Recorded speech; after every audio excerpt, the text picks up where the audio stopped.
Good morning. This is the Board of Appeals, Town of Hempstead, July 26, 2023, 9:30 meeting. Will everybody please stand for the Pledge of Allegiance? I pledge allegiance To the flag of the United States of America and to the republic for which it stands, one nation, under God, indivisible, with liberty and justice for all. Mr. Chairman, do you have any opening remarks? Yes. Is there anyone here who has not been here before? Okay, so for those of you who haven't been here before, the procedures we follow are that we'll call any adjournments first, if there are any requests for adjournment.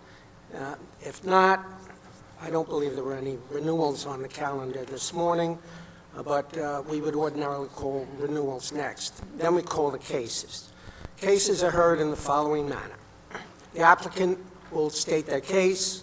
If there are any objections, the objectants are then allowed to voice their objections, and then we will close the case by having the applicant or their representative sum up. All right? Let's go, Patrick. Mr. Chairman, I have a case for adjournment for a defective notice. Case 471-23 through 472-23, Belmore, Helen and Gavin Power. Variance side yard, maintain 2 AC units attached to dwelling. Special exception, construct accessory structure, pavilion higher and larger than permitted and exceeds horizontal maximum on both sides, also known as 2311 Center Avenue. Here's your name and address for the record.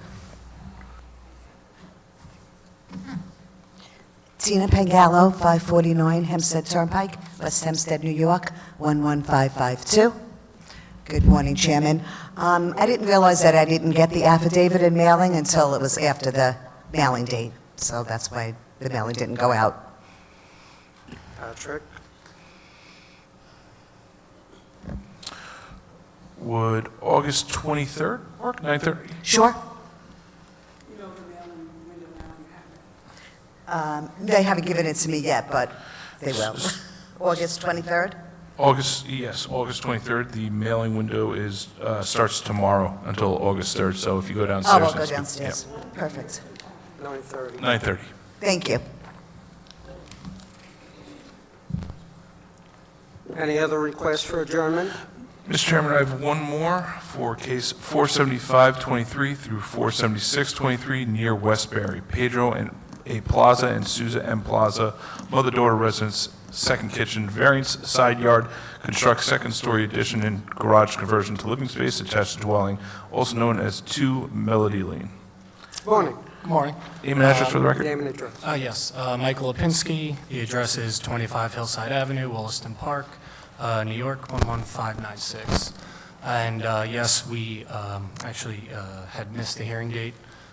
Someone in our office thought the hearing date had to go out by July 16th. It turned out it was July 6th. So if possible, we would, if the board will allow, to be heard on August 23rd, the next possible hearing. Yep, that's the extent of it, but yes, August 23rd at 9:30. Perfect. Thank you so much.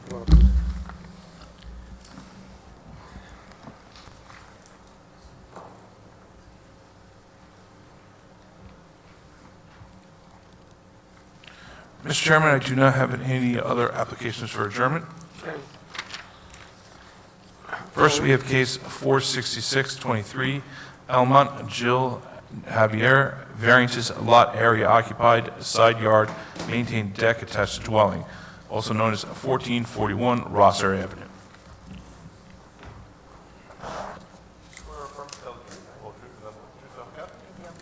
State your name and address for the record.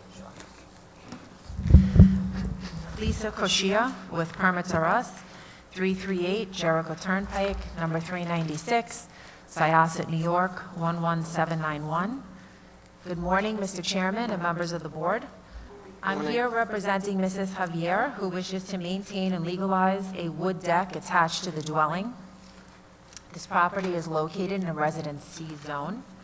The deck has a side yard setback of 0.9 feet, where the required is 2 feet, and lot coverage is 33.4%, where the required is 27.5%.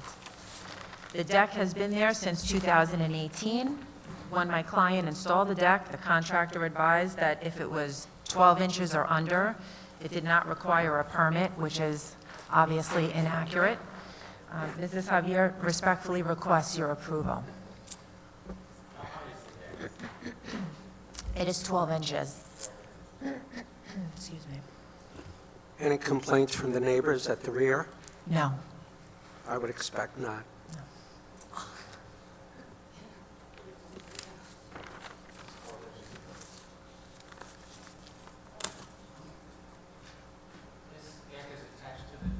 Yes. Required 5 or 2 on that? 8. From grade, you mean? No, For permit, you I'm said sorry. it's .9 and it requires a 2, but I... 2 feet. I'm sorry, 0.9 inches, and requires 2 feet. Why doesn't it require 5? No, I said 2 feet. Are you asking me? I'm sorry. I keep asking her why it doesn't require 5, and she was telling me she said 2.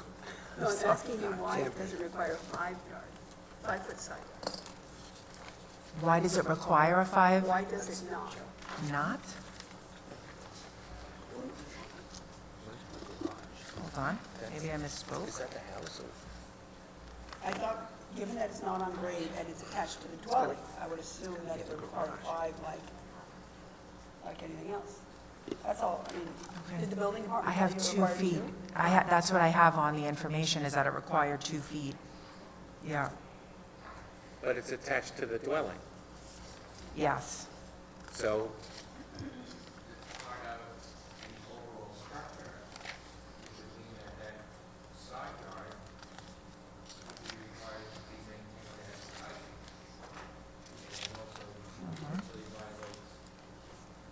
Yeah.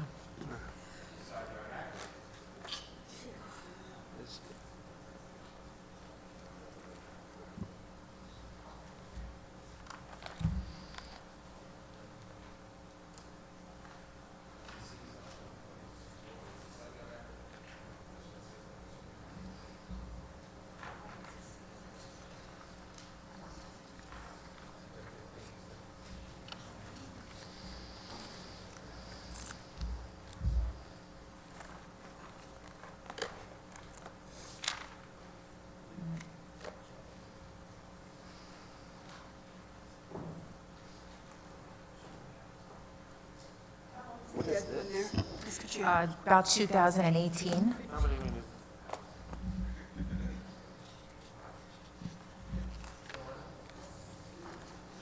Show that to her. Does it look like it has heat? You can live with I it. have. what is that picture, what is that a picture of? That's the rear of the home.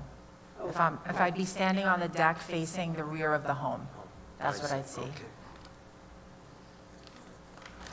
Thanks.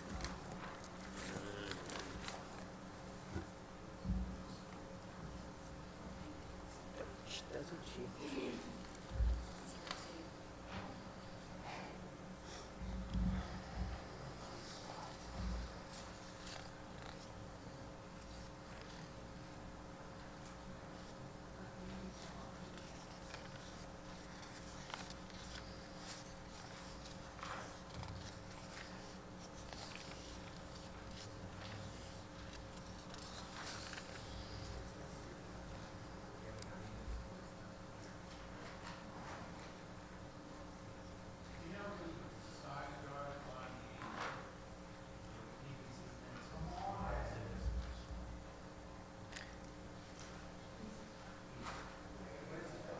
The side yard east. From the deck to the fence, you mean? The westerly side yard, do you know what that is?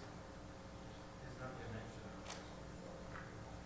On the side of the .9, you mean? No, the opposite side. It's about 23 feet from the end of the deck to the fence.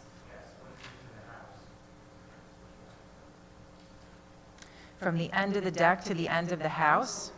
I'm sorry. The distance from the house, the westerly side of the house. To the westerly what? Oh, I don't have that, okay. Oh, here, it's 15.2, super small, it's hard to read, I'm sorry. I think it says 15.2.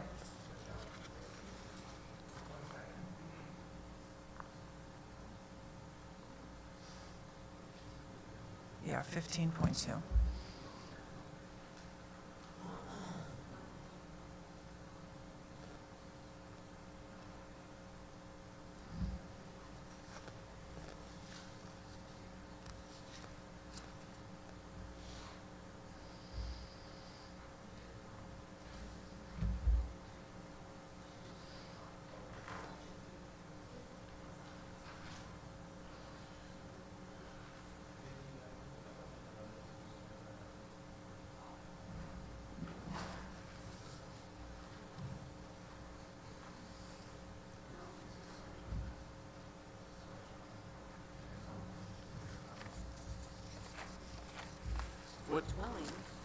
What, what about the garage? Is that permitted? Well, when my client was looking to put, the whole reason why this came about is my client was looking to put a second floor on the home. It's very, very tiny. When the architect came, they advised my client to check to see if they had any open permits on the home. When they went to check, they realized when they purchased the home, the house had nothing. So we were hired to come in and legalize it. And we're in the process, in 2022, we started the process. The home is a non-conforming. So we're waiting on, right now we have 2 open building permits and actually 3 and 1 that we're waiting on for maintained rear wood deck. So we're working on all those right now. Are those coming before us also, or are those as of right? No, because of the non-conforming, yeah, The non-conforming is for the non-conforming dwelling and detached garage. right. That was 22-6835. Submit the floor plans and...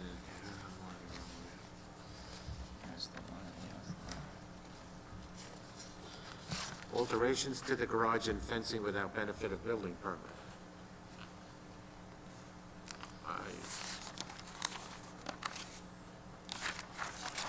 Well, quite honestly, it's confusing whether or not the building department approved the garage as a non-conforming. But anyway, it does need a side yard aggregate. From the dwelling to the easterly property line, westerly property line, 15, she said. that's 15 feet? She said 15.2 I have. 20, so that does look like it's about 15.2. 3/4 of that, so it makes sense. Like,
building application. Item number 2, it says, it's subject to the following conditions. It says, obtain building permit for the alterations and additions to the garage. What were those additions, do you know? Well, the garage has a shelving unit that's attached to the side by the fence on the easterly side of the garage. That my client is taking down. It's on the outside of the garage? It's on the outside. It's almost like it was screwed into the side of the garage, which he's taking down. And on the westerly side of the garage, there was almost like a bump out on it, which he's also taking the garage back to its original, the way it looked originally. You know, when you have a plot plan that's submitted to the board, and you've done it before, everybody does, it says to be removed. They show what's there, and it's shown to be removed. And this doesn't show that. That shelf and the small addition on the other side.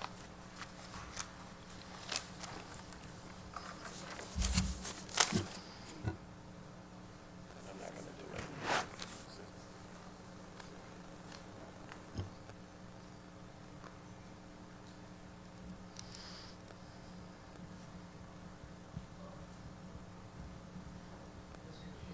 Yes. Sure.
So we're going to adjourn the case sine die, subject to restoration, Okay. okay?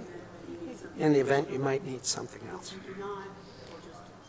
Decided. decision. Okay. Right, Okay. okay? Thank you. Welcome. Thanks.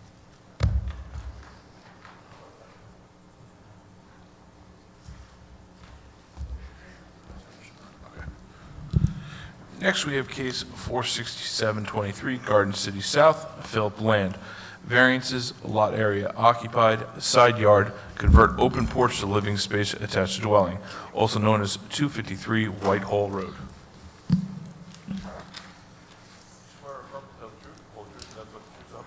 Yes, I do. Please take a seat. State your name and address for the record. No, no.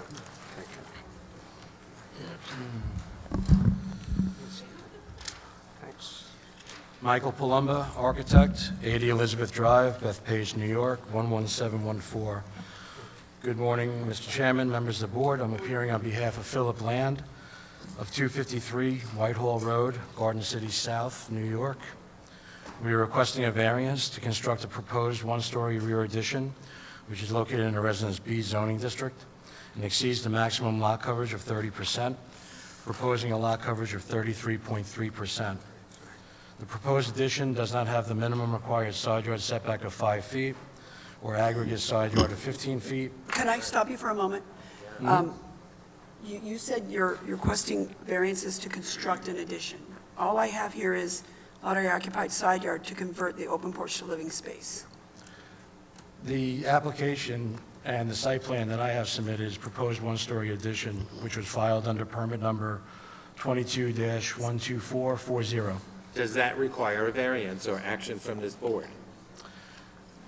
According to the documentation from the building department and the zoning board, yes. And that would, what? What that- variances does yeah. that require? Side, lot coverage and side yard. The one-story addition is replacing the existing roofed-over porch that was constructed under a permit at the rear of the dwelling. Okay, so we have before us the variances you cited, but to convert the porch to living space. It sounds like that's in effect what's happening, but in fact, you're going to tear down the old porch and convert that space to living space by way of a new construction. It's going to be new construction, yes. Foundation and framing.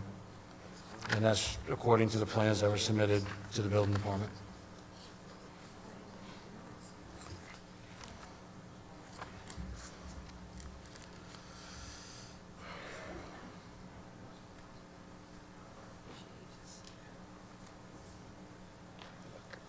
So basically, they have a porch, and they're tearing it down and putting a new one. The conversion involves construction, not just conversion. One second. So the proposed construction, is that the exact same footprint as the existing porch that's to be torn down? I would say it's very close, yes. I don't know exactly what that roofed-over porch dimension was, but it is extremely close to what was there. They're basically taking that same area, converting it to living space for the family.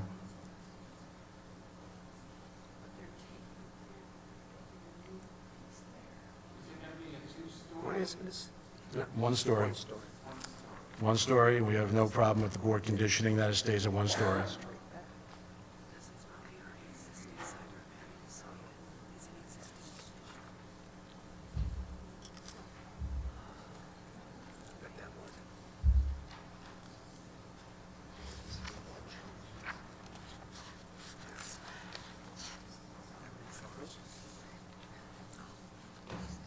Sounds good.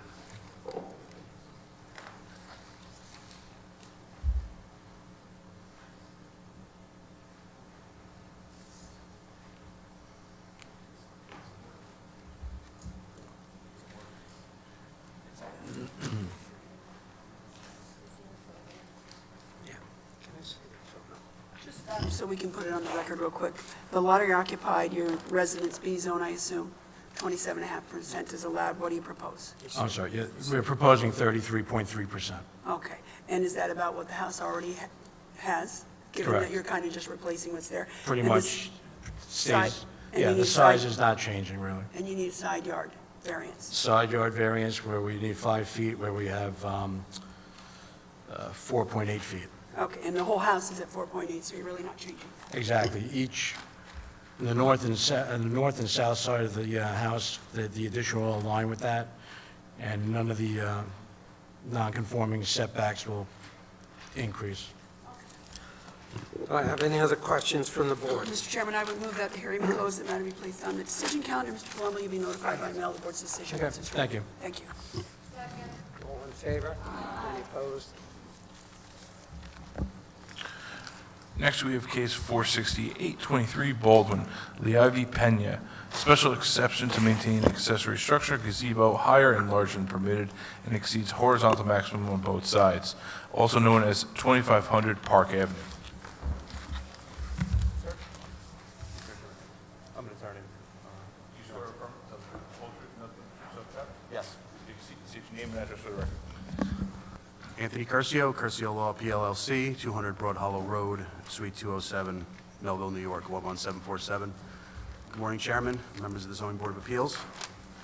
I'm here on behalf of the applicant, Levy Pena, for the property located at 2500 Park Avenue, Baldwin, New York, 11510, better known as Section 54, Block 193, Lot 346. We're requesting a special exception to maintain a 21-foot by 18-foot gazebo in a Residence B district. This includes allowing an accessory structure with the maximum horizontal dimensions not to exceed 12 feet. We are currently requesting dimensions of 18 and 21 feet. An accessory structure with the maximum allowable size not to exceed 144 square feet. We are requesting 378 square feet. And an accessory structure with the maximum allowable height not to exceed 9 feet from the adjacent grade. Currently, it is 13 feet 6 inches to the peak of the roof, 10 feet 5 inches to the ridge. So the photographs that were submitted for this application show, I guess it's a blue-colored garage next to a framework, which I believe is the framework for the proposed gazebo. Yes. Does that accurately depict what it looks like? No, that was, they basically started building without a permit, and then they were notified they need a permit, so they stopped, it's part of a stop work order, so they left it the So way it it is what was. it looks like right now. That's what it looks like right now, right, that's not complete, though. And is this gazebo proposed to be fully enclosed, or what? No, it's going to be open, and it's going to cover a outdoor kitchen with grill, sink, and burners. Do the plans show that the outdoor kitchen is? Yes, it does. It's also built to those dimensions to accommodate for furniture like a dining room table so people can sit and eat while food's being cooked. The building department only rejected it for the gazebo. That's correct. I think. No.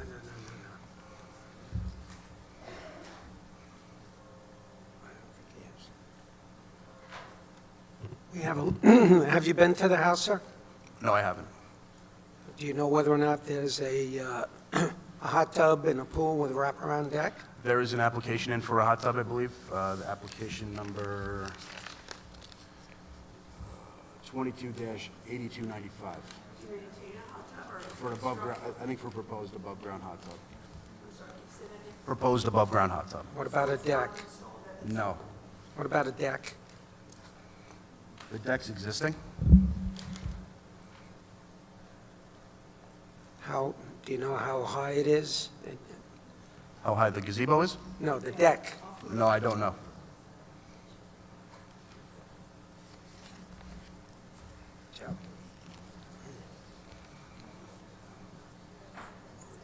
It's not.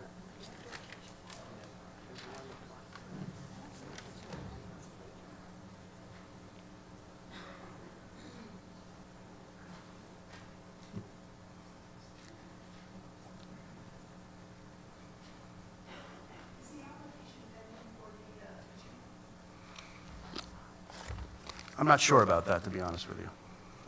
I think we were waiting on the results of this hearing before they went forward with the kitchen, because if they don't have the gazebo, I don't think the kitchen's going to get installed.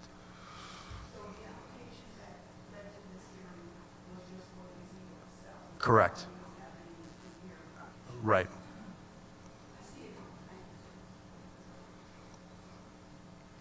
So right now you're asking for an unenclosed gazebo roof and no walls.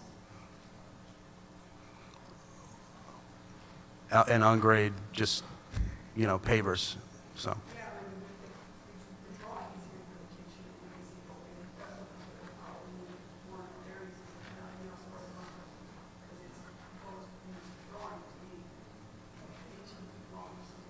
Mm-hmm.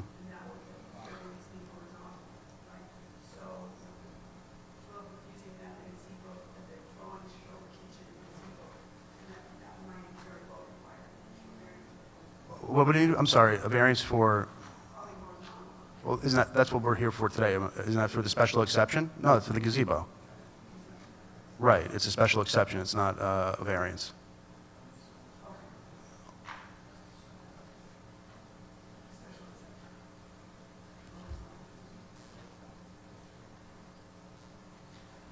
So the gazebo that's there now is just a metal structure? Yeah, they were in the middle of constructing it. They didn't realize they needed a permit. They were given a stop work order. They stopped. We went to district court and resolved that, and now we're here today trying to resolve that as well.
If not, Mr. Chairman, I would move that the hearing be closed. sure.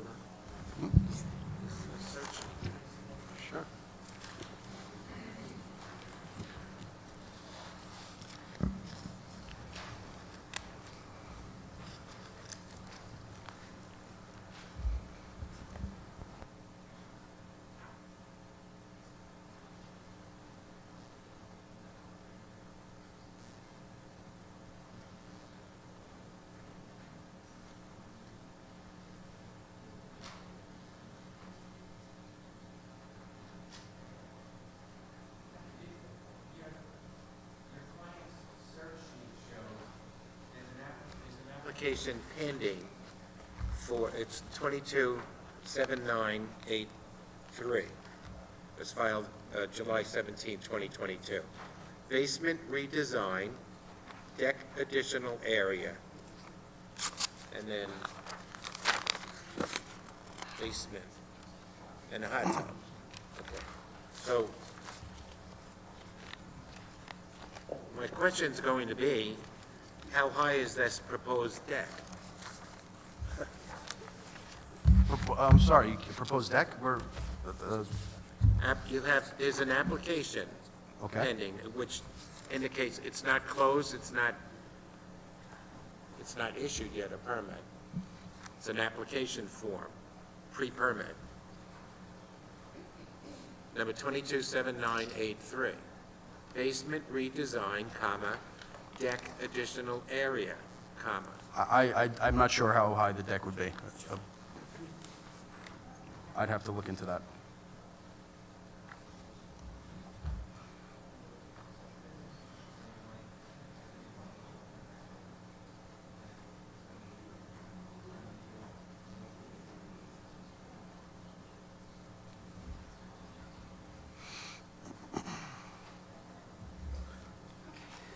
Any other questions from the board? Move the hearing be closed, the matter be placed on decision calendar. Sir, you'll be notified by mail of the board's decision once it's ready. All right, thank you very much. Have a nice day.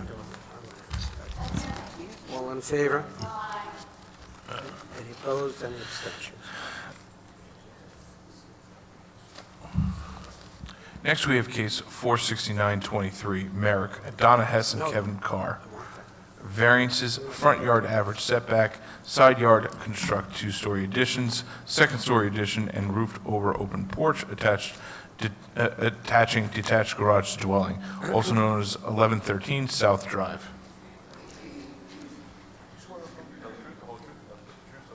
I do. Please take a seat, state your name and address for the record. Tina Pangallo, 549 Hempstead Turnpike, West Hempstead, New York, 11552. Good morning, Chairman, members of the board. I'm representing Donna Hess and Kevin Carr of 1113 South Drive in Merrick. The property is located on the east side of South Drive, 120 feet south of Susan Court in Residence A. To construct a two-story front addition, proposed front porch, a proposed second-floor dormer, and proposed two-story rear addition attaching a detached garage to the dwelling. The proposed work violates the average front yard setback of 28.6 feet. The front yard setback proposed will be 24.2 feet. The side yard setback required is 5 feet, and the side yard provided is 2.67 feet. This is the setback to the garage. The garage as it exists is a detached garage, and this construction will attach the dwelling to the garage, making the garage now an attached garage rather than a detached garage. That's why you need the side yard relief. Correct. Is the garage going to change by itself? Is that going to remain the same size? Yes, that will remain the same. The two-story front addition is 6 feet by 16.66, and the front porch is 6 feet by 15.42. The two-story rear addition is 6 by 32. They have two growing boys who definitely need their own rooms. The first floor will consist of a living room, dining room, kitchen, powder room, and mudroom. The bedrooms will all be moved to the second floor. The second floor will consist of a master bedroom and bath and two additional bedrooms, one for each of the boys, and a bathroom and a den.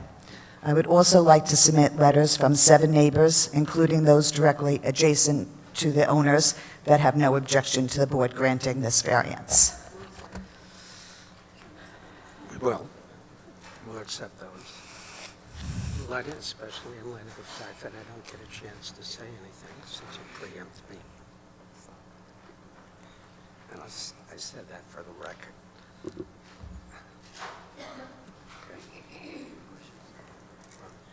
Joe? Any questions, Joe? No, sir. Mr. Chairman, I would move that the hearing be closed I and that be didn't- placed I on the didn't- decision calendar. That's the second time you did that. Yes.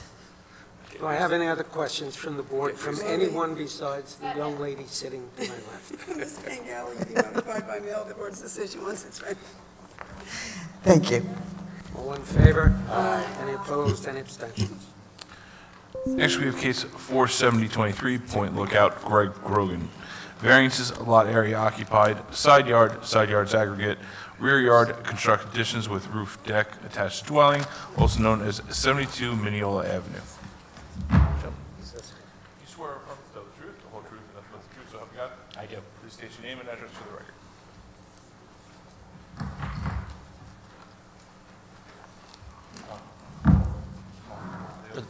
Yeah, all for each member of the board. For the applicant, Thomas McKevitt, Son Ward Braff Koblenz, 333 Earl Ovington Boulevard, Uniondale, New York, 11553. George Monasterio, architect, 59 Belmore Avenue, Point Lookout, New York. Good morning, Mr. Chairman, members of the board. Good morning. Good morning. So far, good morning. We'll see how the day progresses. I don't know either. Just wait until you're finished. I'm always an optimist, Mr. Chairman. Always got to wake up on the bright side of the day. I represent the Grogan family. This is for a house at 72 Mineola Avenue, Point Lookout, New York, also known as Section 61, Block A, lots 27 and 28 on the land and tax map of Nassau County. Property is located in the Residence B zone of the town of Hempstead. This is a 1.5-story dwelling construction in 1940, a second-floor bath and dormer added in 1988. Really what the intention was going on here is to do interior renovations and do some bump outs in the front and the rear. What the situation is here is Margaret Grogan is an elderly woman. She actually lives in the house. She is confined to a wheelchair. She has an adult son who is in the 40s and 50s, who is special needs and will be moving into the house, and he also has a wheelchair confined. So they really need to go and put a second bathroom because they're both confined to the first level of this house. So what's really happening here is we're actually doing, again, further bump outs on the front, bump outs into the rear in order to provide the additional bedroom space for Neil Grogan. But again, most importantly, they need 2 separate adult accessible bathrooms is what's really going on here. As we do notice with the additions, we're keeping them in line with the current north side of the house. So even though we do technically need side yard and side yard aggregates, they're going to be exactly in line with the current house. So for example, the north side yard is currently 2 feet 8.4 inches. On the south, it's 3 feet 1.5 inches. The aggregate is 5 feet 9.9 inches, and that's going to remain the same. The lot coverage is currently 63.5%, which does at first glance sound high, but again, this is point lookout in that regard. With the additions we're putting onto the house, we're only increasing the total square footage by another 189 square feet. So that's actually going to be 67.5% is going to be now the lot coverage. And because that rear bump out, we're also going to be diminishing the rear yard from 18 feet 1 inch to 14 feet 4 inches. And you see what we're doing is too is there's currently 1 ADA ramp on the front of the house. We're actually putting a second in the rear with a more gradual slope. So it'll actually be an easier way, particularly for Neil, to get in and out of that house, and actually will come into the kitchen in that regard. Again, the lot coverage is high, but just to give you an example for a couple of houses nearby, you have at 76 Mineola Avenue, a couple of houses to the south, the lot coverage is 63.4%, and 78 Mineola Avenue, about 3 houses south, you have 67.9%. And that was approved by this board on November 17th, 2021, in case 693 of 21. So that is essentially my case, Mr. Chairman. Sounds like you did your homework. I always do, Mr. Chairman, walk around. I love spending time in Point Lookout. It's a nice place to go in the summer to go and do your investigation for cases. Do I have any other questions from the board? Move the hearing be closed, the matter be placed on the decision calendar. Mr. McKevitt, you and Mr. Montesterio. Montesterio, yes. She has trouble with those Italian names. It's. You both receive a copy of the board's decision by mail once it's ready. Thank you. Thank you very much, members of the board. Have a good day. You too. All in favor? Any opposed? Any abstentions? Next, we have case 47323, Merrick Charles Fazio. Variance, front yard average setback, maintained porch conversion to living space attached dwelling, also known as 1847 Old Mill Road.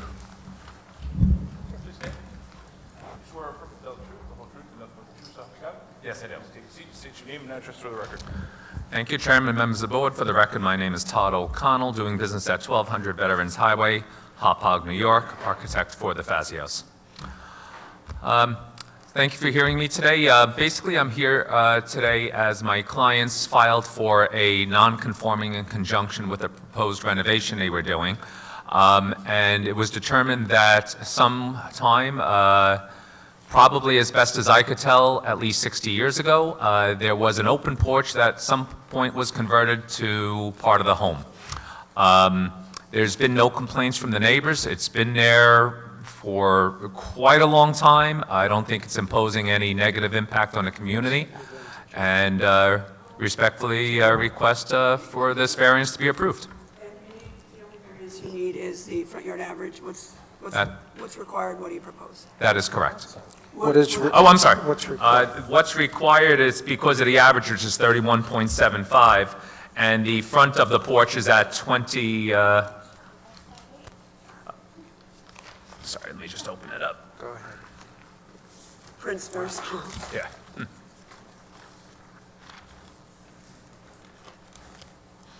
The existing enclosed porch sits at 25.4. The average is 31.75, but I would like to say that most of the houses are actually on at 25 feet. There's one house that's set way back that skewed the average. Okay. Any other questions from the board? Move the hearing be closed, the matter be placed on the decision calendar. Mr. O'Connell, you'll be notified by mail of the board's decision once it's ready. Second. Thank you. All in favor? Aye. Any opposed? Any abstentions? Next, we have case 47423, Uniondale. Osmana Jean Pierre, Judy Jean Rosenberg, J.N. Pierre, and Macha Jean Pierre. Mother-daughter residence, second kitchen, also known as 754 Goodrich Street.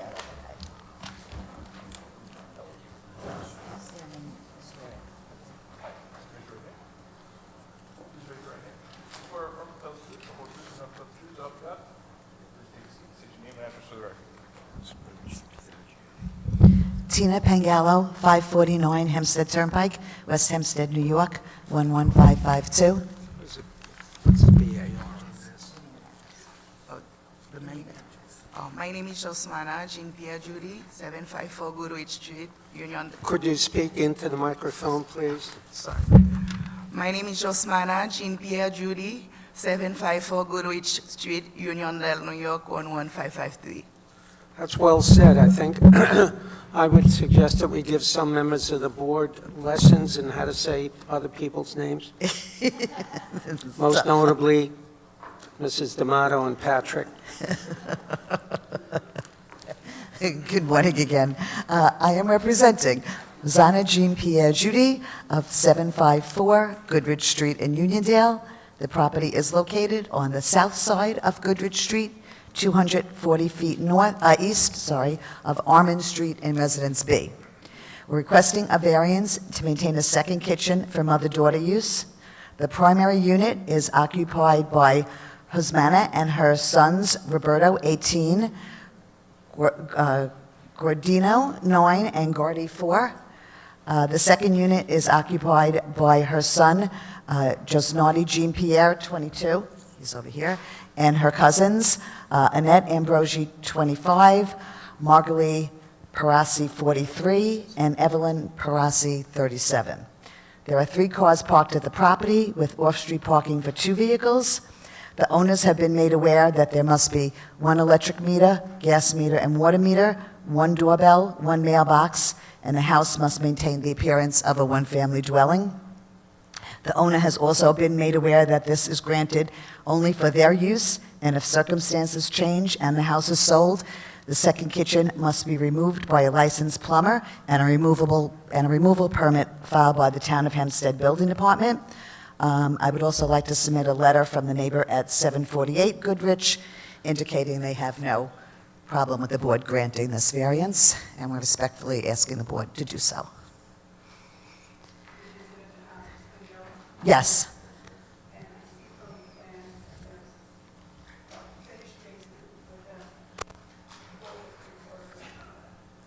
Three-quarter bath, I guess, and it's divided into various rooms. What living unit will that be used with, the first floor? Yes, right, the first floor is using that unit, the basement. No kitchen down there? No. And there's a wall to be removed to make it more of an open floor plan. Just so we can put this on the record, as you know, Ms. Pangallo, Board of Architectural Review, which is now lost, but I memorized it already. So they review mother-daughter applications to make sure that the proposed residence is suitable for use as a mother-daughter and that it's suitable to be restored to a single-family use at the cessation of the mother-daughter use. In the case of this application, the Board of Architectural Review made no recommendations, but for to say that it is in fact suitable, provided there's no illegal occupancy of the cellar. Yes, thank you. That's the expanded version. Any other questions from the board? Move that the hearing be closed, the matter be placed on the decision calendar. Ms. Pangallo, you and your client will be notified by mail of the board's decision once it's rendered. Thank you. Thank you very much. Have a nice day. You do too. All in favor? Any opposed? Any abstentions?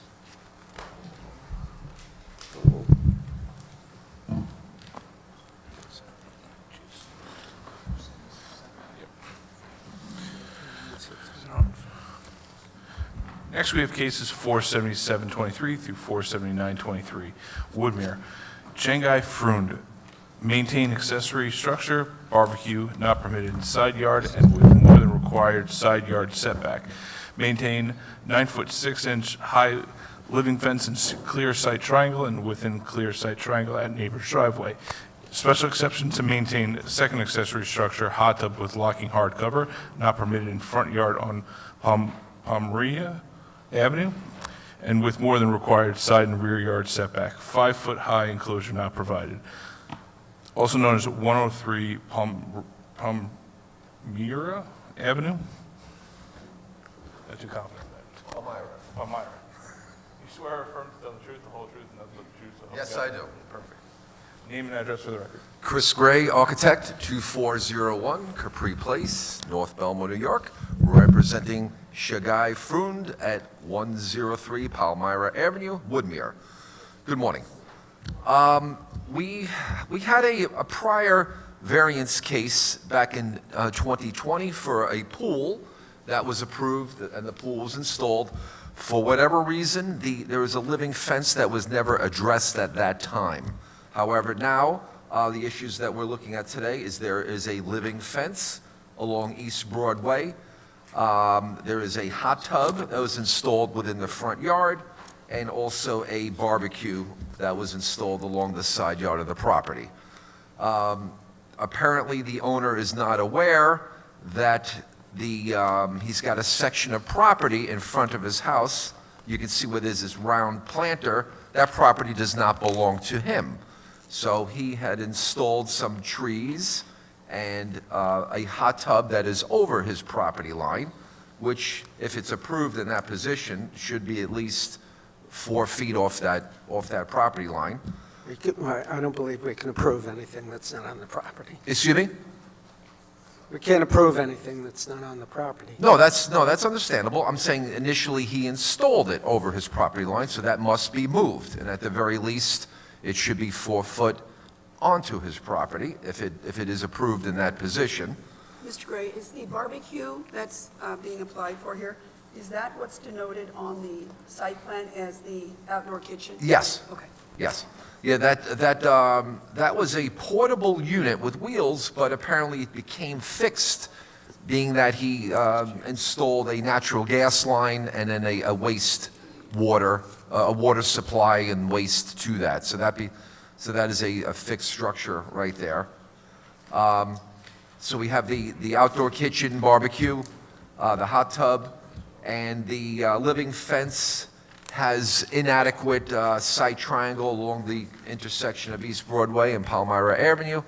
And also there is no 8-foot sight triangle to the neighbor to the south. There is a existing 4-foot high picket fence, and then there is the living fence, which is 9'6" tall at that driveway.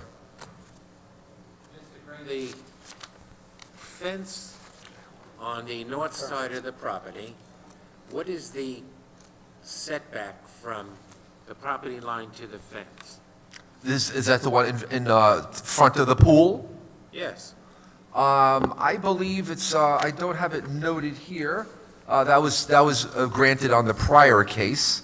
I would say it's at least, that could be about 8 feet. It looks like approximately the size of the hot tub, which is 7.5 feet, so that's probably, around 8 feet or so. And you say it was previously approved when and by how? It was, the application number was 20-10129. And was that approved by the Board of Appeals? Yes, it was. The pool that is shown there was installed on the side of the property line, side of the property. Well, actually, that's really technically the rear yard of the property, but it came too close to the front Palmyra Avenue, so that did have to receive approval from the board, and it did, back in 2020. Mr. Gray, is the reason that you're proposing to have the hot tub without the usual 5-foot enclosure because it has some locking top? Is that the? Yeah, it's a typical hot tub with a locking cover. Okay. I would have to check the code, but it's my memory that with a locking cover, you do not need a 5-foot enclosure. If it was a pool, such as the in-ground pool that is there, that requires an enclosure because it's open, whereas the hot tub would be covered after use. I was just asking if the rationale was why that's before us, because it's not a standard request that's made before us very often. So I presumed that the rationale was we don't need the 5-foot because it notes that it is a locking top. Yes. That was just my question. Yes. That's the short answer.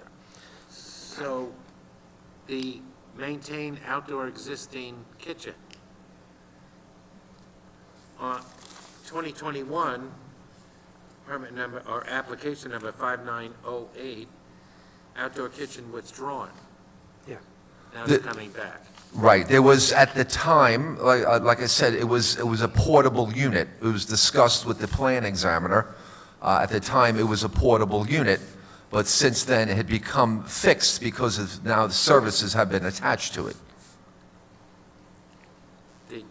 In 21, it would not have, if it was a portable unit, it would not have required a permit, correct? Yes, correct. So Being that now it's more fixed. it's a different unit. It's the same unit, but now it becomes a different classification. It's not portable anymore. Mr. Gray, we have a comment form that was submitted by someone apparently in the neighborhood. And I just wanted to read to you what it says so that you can respond to it. Sure. The comment is, "The high living fence is on the corner of East Broadway and Palmyra. Avenue. It is a traffic hazard, and I have seen 2 accidents already. It needs to be cut down to 4 feet. In regards to hot tub and barbecue, they need to be legally permitted, and permits should have been received before installation. The barbecue is gas and could present a potential hazard if not installed by a licensed plumber and in a position where it can be of legal use." So I just read that to you so you can respond to the extent you wish on the record. That's fine. The owner, I've worked with this owner for a little bit, and he does things without a permit, which is not the right thing to do. I'm called in after the fact, so this is what was done. It's pretty much in the board's hands as to how to handle this. So you're not contesting that that is in fact a safety or hazardous situation as it relates to the tall fence? Oh, that's understandable, for sure. That's understandable. Any other questions from the board? Go right ahead. And like I said, there was an attempt to make a side triangle on the corner of East Broadway and Palmyra, but doesn't comply to our normal standard, as well as the side triangle for the driveway.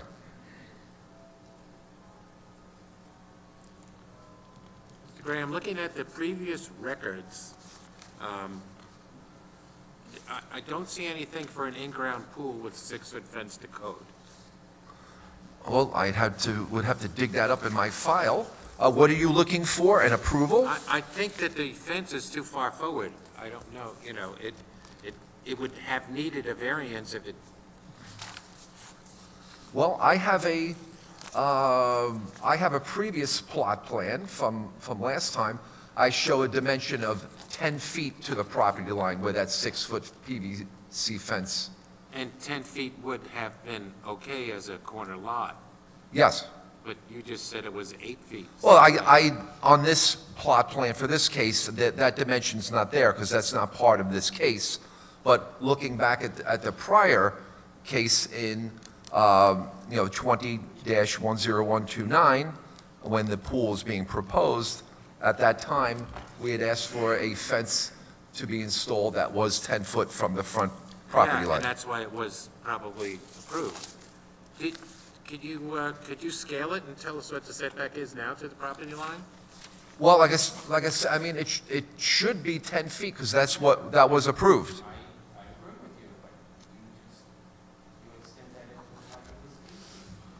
Well, yeah, I do, like I said, I do not have a dimension on the plot plan before us today because this is not part of our case.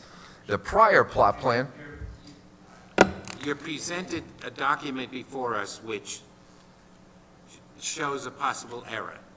I just want to clarify it. What is the setback of the, it should be 10 feet as approved on the last application. From my understanding, it was inspected, it was closed out. If there's any discrepancy, then a building inspector should go there, or maybe ask for an updated survey showing that dimension. As far as I know, it was... okay. The scale on, and you drew this plan, Yes. correct? The scale is 1 to 20. Do you Yeah. have, can you measure it? I do not have a scale in front of me. I'm sorry. We just happen to have one.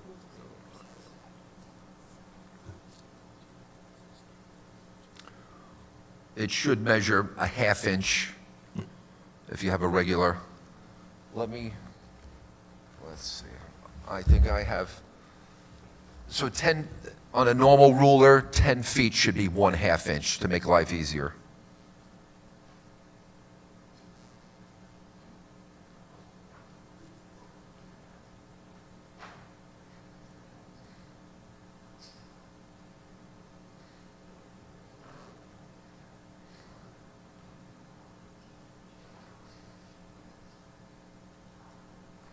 Do you have an engineering scale, or is that a regular ruler?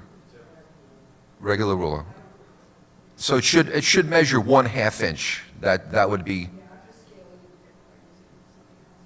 Okay. I'm saying with 1 inch being 20 feet, a 1/2 inch would be 10 feet.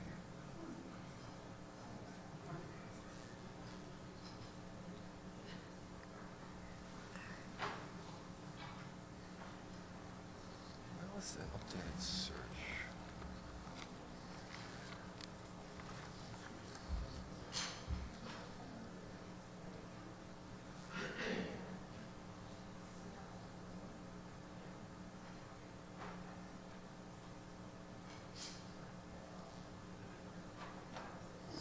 Joe, do you have any further questions?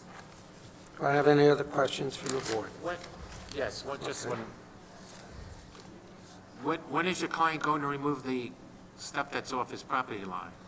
Well, it's once decision is made, That has nothing to do with our decision, it's over the property line. well, it must be moved, but second of all, would that be an allowable position? Maybe the board does not want it there. No, as Mr. Regano stated, if it's over the property line, we have no jurisdiction. Well, I have, on my plot plan, I note that that is to be relocated with a 4-foot setback at the very least, but if the board may not even like that position at all, and within the front yard.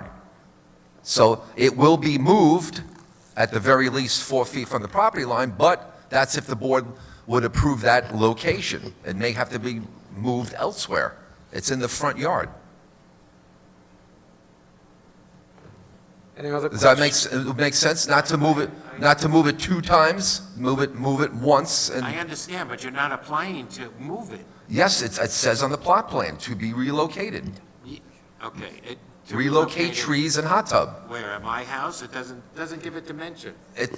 May I bring my plot plan up? No, It says it's a 4-foot dimension. Maybe it's a little hard to see because there's a little tree in the way, but I have it noted as being 4 foot from the front property line. Okay, thank you. I have no further questions. Any other questions from the board? Move the hearing be closed, the matter be placed on the decision calendar. Mr. Gray, you'll be notified by mail. Oh, hold on. Were you here on this case, sir? Yes. Oh, I apologize. Mr. Chairman, hold on. I withdraw my motion, Mr. Chairman. Okay. Come up. Come up, sir. Did you sign in?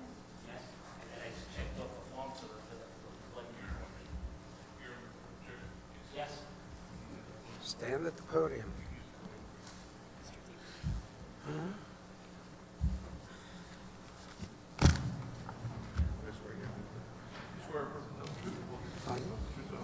Yes, I do.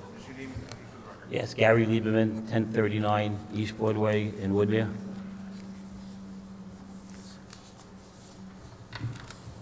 What would you like to tell us? Well, I've been living in my house for 43 years. I grew up in the 5 towns and whatever. I'm a local firefighter.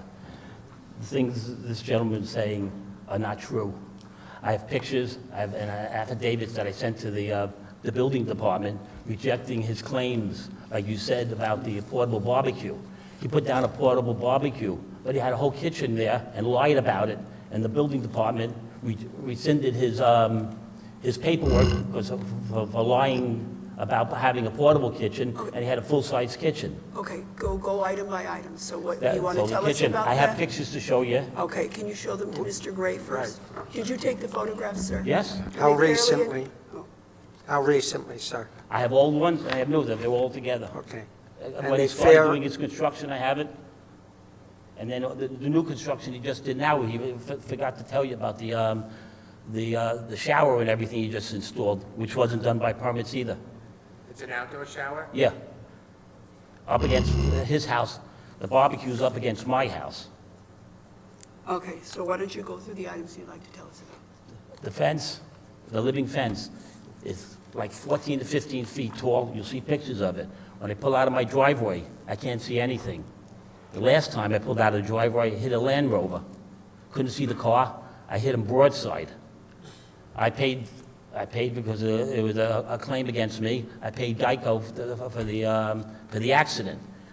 Asked them to cut the trees down. No. And it leaves them wild. There's about that much space between the curb and these trees when you're walking down that street. Then he has that hot tub in there. I got 11 grandchildren, little ones. He has no gates protecting getting into his backyard. The hot tub is not locked. I took pictures of it. You'll see the pictures of it. Anyone can get in there and get into his tub, including my kids. He has 2 entrances, one on East Broadway and one on Palmyra, wide open. I have a pool too, and I have to have it locked down. I don't see why he shouldn't be able to lock that hot tub down for my kids and any other kids that roam the street there. And then the other thing is the barbecue. You're supposed to have a certain setback, like 5 or 7 feet. He put it up against my garage. I keep a car in that garage, and there's gasoline and everything else. One thing happens, and it's an old house, the garage goes up, and there goes my house, because he says he has enough of a setback to protect himself.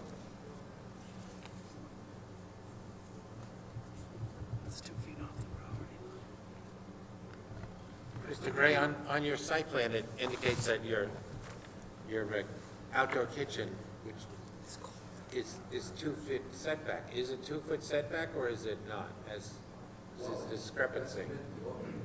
That's a minimum setback for an accessory structure, so it must be at a minimum of 2 He feet. didn't ask you what the requirement is. He's asking you if it is in fact 2 feet. If you look at the picture, you'll see the setback on it. The pictures show it. Sorry. And the stuff that he hooked it up with was indoor equipment. It's not meant for outdoor use. No, I get it. I want to get an answer to Yeah, my question. I agree with you. At the time I saw this barbecue, it was still portable, it looked approximately 2 feet. That can be verified with the survey. It's 12 feet long. How could it be 2 feet? When did you see that? Your thing is dated, your plot plan is dated as a revision 4/27/23. Is that maintained outdoor kitchen, is that setback, well, how far is that setback? This plot plan was produced November 22nd. I redated it, I believe, that turned it into a plot plan for the board. That was the time when I... It says your plot plan is dated 4/27/23. That's, At that point, what was the setback of that kitchen? I would say approximately 2 feet. It's not confirmed. We need a survey to verify that. You can't tell by looking at a fence at a point of reference, so it looked like approximately 2 feet. So, you drew this, and you're a registered architect, and you're submitting to us approximately, it looks like this? I'm kind of quite honest. That is the minimum requirement. If a survey is required to prove it. You're asking this board to approve this plot plan. And you're showing this board that this thing is this flight, that this setback at the kitchen is 2 feet, when in fact, you don't know what it is. It looks approximately to be. You can't say, okay, I understand. Also, for the record, the building department did not rescind the application for the barbecue. In discussing with the plan examiner to determine what type of unit this was, at the time, it was determined to be portable. But then, with the installation or the proposed installation of gas and water, it is not fixed. That's why application had to be filed for it. Okay. Any other questions from the board? I don't know if Mr. Oh, Mr. Lieberman, do you have anything else you'd like to add? I got you. Would you like us to take that into evidence? There's a letter that I gave them, which I sent email to the building department. Would you like us to take that into evidence? Yes. We might have a copy of it, I'm not sure. I know we have one. You know, this has been going on for too many years. Yeah, I get it. Even when they tell him to stop what they're doing, he still goes ahead and does what he wants to do. He doesn't care, and he cooks there and laughs at me that I'm using my barbecue. Don't care. Where's the outdoor shower? It's on the photos.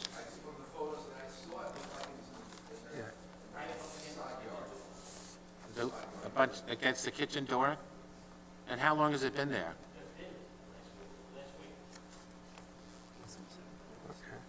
Joe. You're kind of really inaccurate with the whole thing. Well, I have not been to the property in several months. I understand. So things come up. It's nice, it's made out of cedar. You want to see a picture of it? 'Cause it's- He's seen it. Any other questions from the board? Mr. Lieberman, have you finished? Okay, thank you. Mr. Chairman, I would move that the hearing be closed, the matter be placed on the decision calendar. Mr. Gray, Mr. Lieberman, you'll both receive a copy of the board's decision by mail once it's rendered. Thank you. Have a nice day, everyone. All in favor? Aye. Any opposed, any abstentions? We have them. We've taken them in evidence. Okay, thank you.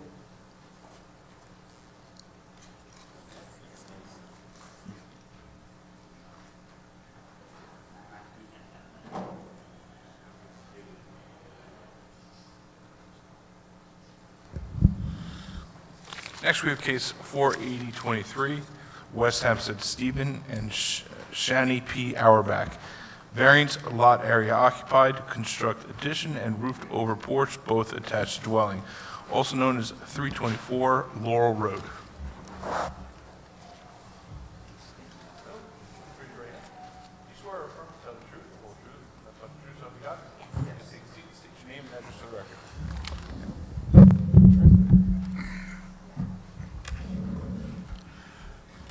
John Tufel, professional engineer, 707 Route 110, Farmingdale, New York. Stephen Auerbach, 324 Laurel Road, West Hempstead, New York. Shani Auerbach, 324 Laurel Road, West Hempstead, New York. Hi. Good morning. John Tufel, professional engineer, 707 Route 110, Farmingdale, New York. I'm here today with Steve and Shani Auerbach of 324 Laurel Road, West Hempstead, who are seeking a lot area occupied variance to construct a 147 square foot rear one-story addition and a 108 square foot roofed over front porch. A second-story addition entirely over the existing house is also proposed as part of this project. The zone is Residence B, where, according to the rejection from the building department, a 27% lot coverage is permitted. Okay, the rejection did say 27, but okay, 27.5%, thank you for correcting that, is permitted, and we're requesting 33.5% to accommodate the proposed construction. The rear addition will function as a family room and basically square off the back of the house adjacent to the existing kitchen. The open roof over front porch will improve the look of the front of the house. Mr. and Mrs. Auerbach reside in the home with their 3 grown children, and so extra space is really needed. We'd like to point out that the lot is undersized at only 5,120 square feet. In this Residence B zone, where a 6,000 square foot lot size is required. And the house currently occupies 28 and a half, just 1% over, and you're just asking to go up a few more percentages. Yes, it is right. And that's the only variance you seek. Correct. Chairman, I would move that the hearing be closed, the matter be placed on the decision calendar. Mr. Tufel, you and your clients will be notified by mail of the board's decision once it's ready. Thank you. Have a nice day. Okay, thank you.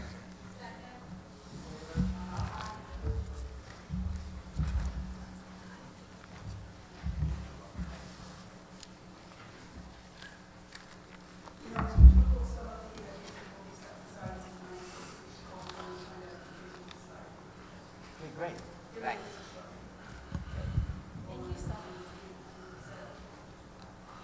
Okay, thanks. Next, we have case 48123, Lido Beach, Timothy Flaherty. Variance, lot area occupied, maintain open patio, attached dwelling, also known as 133 Eva Drive. Sir? Yep. Do you swear or affirm to tell the truth, the whole truth, and nothing but the truth, so help you God? Please take a seat and state your name and address for the record. TJ Flaherty, 133 Eva Drive, Lido Beach. Sorry, I got these for you.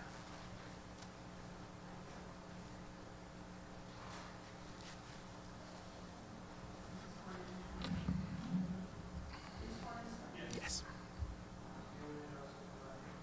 TJ Flaherty, 133 Eva Drive, Lido Beach. Paying attention. Because you need a lot area occupied variance to maintain an open patio that's attached to your dwelling. I was actually out and inspected the case yesterday. Why don't you tell us what the lot area occupied, your residence B zones, 27.5. What's allowable, and what do you propose for lot area occupied? Ooh, that, I don't have that information. I do know that, I'll get it off your pen. With the patio, you're proposing 28.6%, over by just 1 percentage point, and you don't need any variance. not for this, no. Is that your case? Yes, yeah, we purchased the house 2 years ago. We're filing for a mother-daughter. When this was brought to our attention that the existing structure that's there for what looks like about 40 years or so is not to code and wasn't on permit. So just looking for a variance to maintain. Any other questions from the board? Move the hearing be closed, the matter be placed on the decision calendar. Sir, you'll be notified by mail of the board's decision once it's rendered. Thank you, have a nice day. Have a good day. All in favor? Aye. Any opposed? Any abstention? Next, we have case 4223, Elmont, Derek and Bettina Johnson. Variance, lot area occupied, construct portico, attached to dwelling, also known as 684 Lenore Lane. Sir, I have you sworn in from court. Just your name and address again for the record. Todd O'Connell, doing business at 1200 Veterans Highway, Hauppauge, New York, architect for the Johnsons.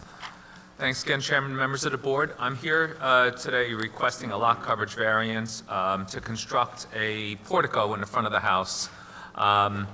Portico meets all the setbacks. It is going to be all open, never to be enclosed. It's strictly so they could get some protection over their front door.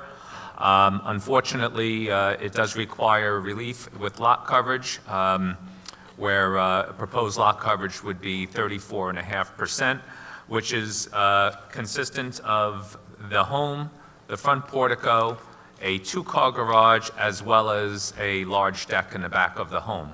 The deck and the portico obviously all open in nature, so I think the density or the feel of the property tends to be not as bad as it sounds in percentage.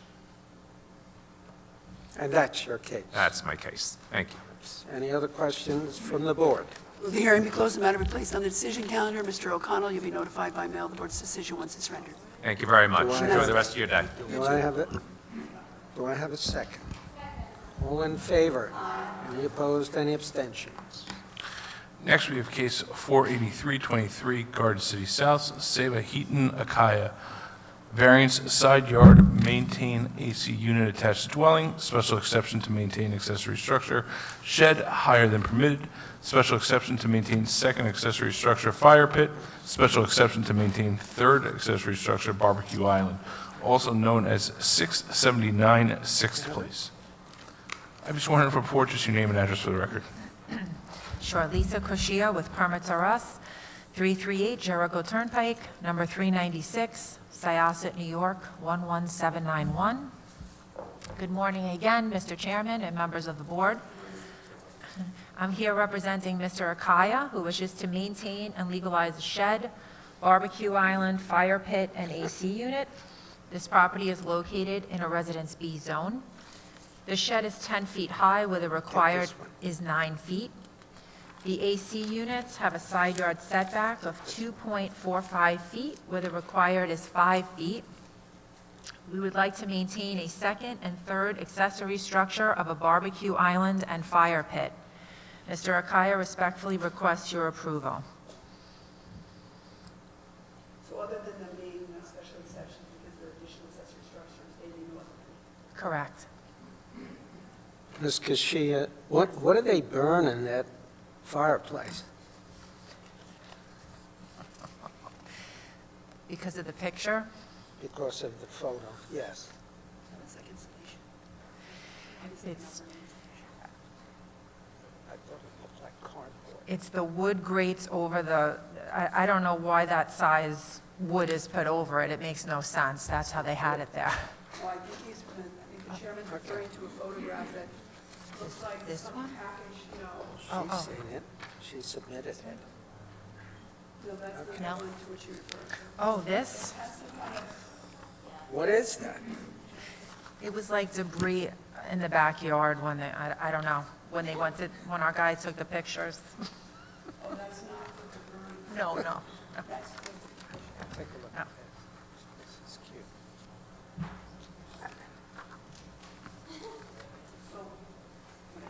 Just for the record, I want to read a comment that we received so that you can respond if you wish. No, I believe it's in support. The comment says, Mr. Akaya and his family are respectful and wonderful neighbors. They keep a beautiful home. Miss Darlene Keene, the next-door neighbor, continually harasses the Akaya family. My wife and I live at 170 Crowline Avenue, and our neighbors on the other side of Miss Keene, and she harasses us as well.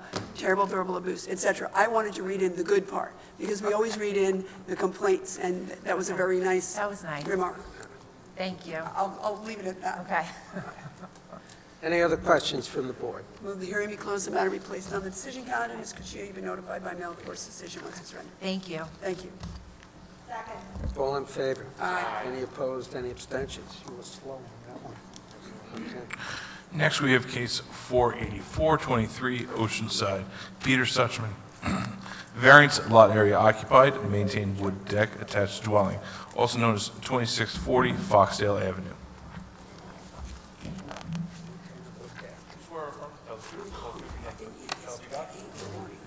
State your name and address for the record. Peter Suchman, 2640 Foxdale Avenue, Oceanside, New York, 11572.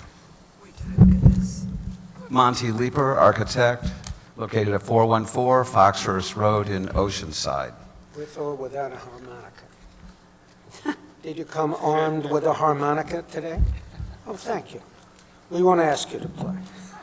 I'm ready. Peter and Kay Suchman, residing at 2640 Foxdale Avenue, a 60 feet wide property in Zone Residential B in Oceanside, are requesting a lot area variance from the zoning that requires, in this case, that the lot area be 30% of the total yard area based on the subject deck being 2 feet 1.5 inches above grade, or stated differently, the deck is below the 3 feet height limit and is allowable for up to 30% of the lot coverage. The lot area of the deck to be maintained is 31% or 1% greater than the required by zoning code. The request before you today is for a 1% variance, which is 64.5 square feet more than the maximum required. As you can see from the photos, the deck is completely hidden from the neighbors by thick evergreen euonymus foliage that is 4 feet 6 inches high. The Suchmans moved into the house in 1994, 29 years ago, and have closed permits for the 2-story rear extension and bathroom in 2003. At that time in 2003, the contractor also added the deck during construction and told the Suchmans it was part of the 2-story addition permit. The Suchmans are trying to rectify this matter since the deck was not part of the 2003 permit, but has now been there for 20 years. They also have obtained a permit for their fences, permit number 23-4437, and have a pending application number 227684 for the hot tub attached to the deck. The intention is to get inspections for the deck, the hot tub, and the fences at the same time as a courtesy to the building inspector. The Suchmans are quiet neighbors, as I can personally attest to, since I am their neighbor and my property is on the radius map at the southeast corner of Foxhurst Road and Foxdale Avenue. Are you in favor of this application? So far, I'm going to see how the case goes. Is he in favor of your music? Pardon? Is the applicant in favor of your music? Absolutely. You have no objection to his playing the harmonica? Or any other musical Are the instrument? figures on your plot plan accurate? Yes. They're not estimates or guesses or? I don't have to hand you a scale, Or about? although I do have one in my car if you need I it. bet you do. We have both spoken to neighbors and found that no neighbor had objections to this application. Yes. All right. She can't wait to sit there and have dinner. Okay. Any other questions from the board? Will the hearing be closed, the matter be placed on the decision calendar? Mr. Leeper, you and your client will both be notified by mail of the board's decision once it's rendered. Second. All in favor? Aye. Any opposed, any abstentions? Thank you. Thank you. So do you want me to play or not? Can we have a little, come on, let him belt out one. We have to limit it, though. Yes. Okay. What would you like to play?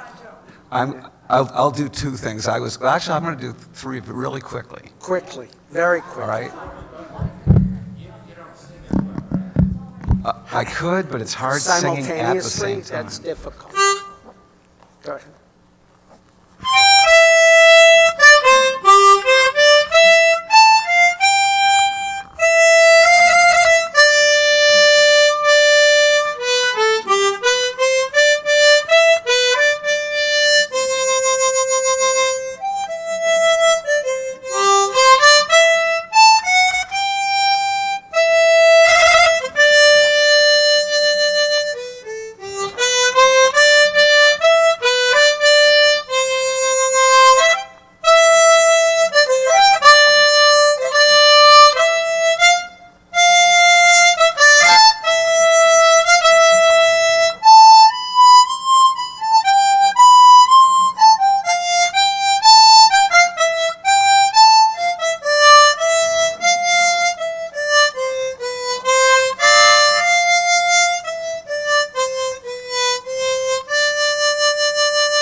And I'll do one quick thing.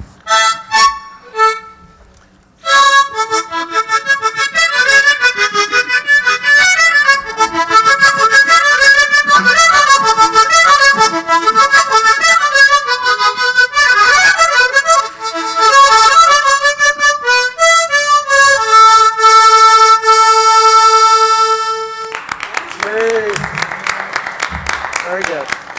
And I was going to do a blues for you, but I don't know if you have time. No. Stephanie, did you get all that? Thank you. Okay.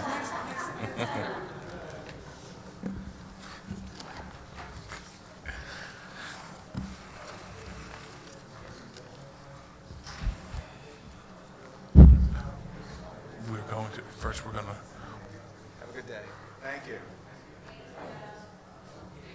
Okay. It's the first one, right? It's 466, yeah. Okay, next we're going to just recall case 46623, Elmont Jill Javier, also known as 1441 Rosser Avenue. Just your name and address for the record. Lisa Koshia with Permits R Us, 338 Jericho Turnpike, number 396, Syosset, New York, 11791. Ms. Cuccia, so I understand that you confirm with Lou Carnevale that in fact you do not need a side yard aggregate for your proposal, so we're just going to close the case and then Okay. we will put it on the decision calendar accordingly, okay? Okay. So, Mr. Chairman, I would just move that I move the hearing be closed on the matter, and the matter be placed on the decision calendar. You'll be notified by mail of the board's decision once it's rendered. Thank Okay, you. Thank you. You're welcome. All in favor? Any opposed? Any abstentions?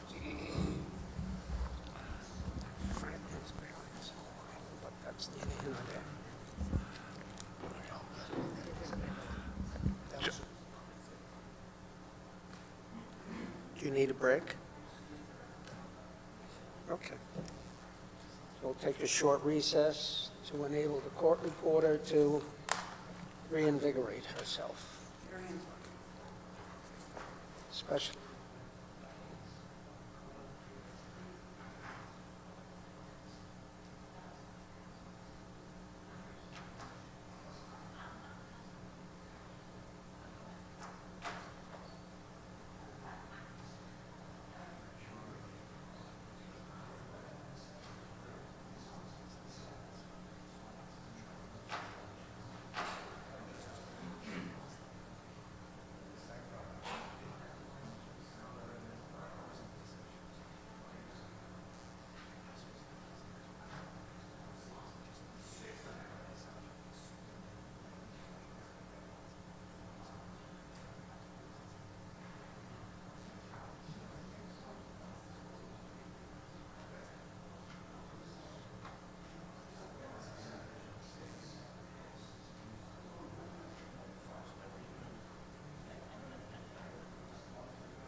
Next, we have case 39023, Franklin Square, Dina D'Agostino.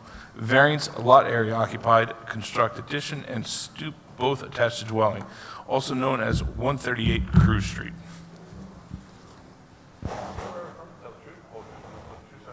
I do. State your name and address for the record.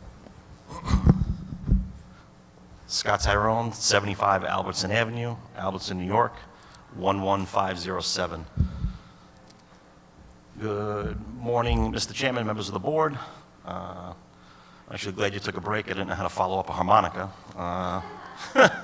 So I'm here today to represent Mrs. Dina D'Agostino at 138 Cruz Street in Franklin Square. The application is to build a one-story rear addition, and we are over the permitted lot coverage. Lot coverage is 27.5% allowed, and our addition is bringing us to 28.17. So we're over by 0.67%, which is roughly 39 square feet. The lot is undersized for a Residence B zone. It's only 5,764 square feet, where the minimum is 6,000. If we did have a 6,000 square foot lot, as is the minimum, we wouldn't even need a variance. We'd actually be permitted. The addition is being used for Mrs. D'Agostino's mom, who's coming to live with her. She's currently in assisted living, and she needs care, so they're going to have her in the rear room, and that's the reason for the addition and the bathroom back there. It does meet the other setbacks. It's just the lot area occupied is what we're seeking. That's your case. Yes. Any questions from the board? Move the hearing be closed, the matter be placed on the decision calendar. Ms. Tyrone, you'll be notified by mail, of course, the decision once it's ready. Thank you. Thank you. All in favor? Opposed and abstentions. Next, we have case 30723, near East Rockaway, MSJ Homes LLC. Variances, lot area, front width from and on street line to front setback line, lot area occupied, front yard average setback, side yards aggregate, rear yard, construct 3-story dwelling with garage, also known as 9 James Street.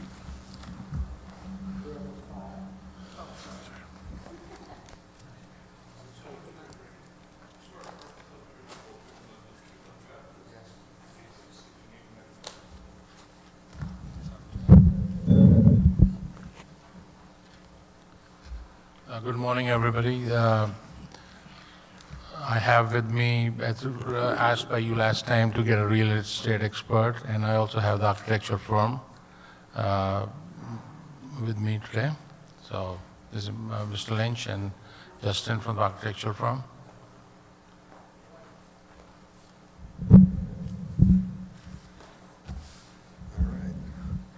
Good morning, Mr. Chairman, members of the board. It's Michael Lynch. I'm here as the real estate expert on this application. Mr. Lambert was here back in June, requesting an adjournment.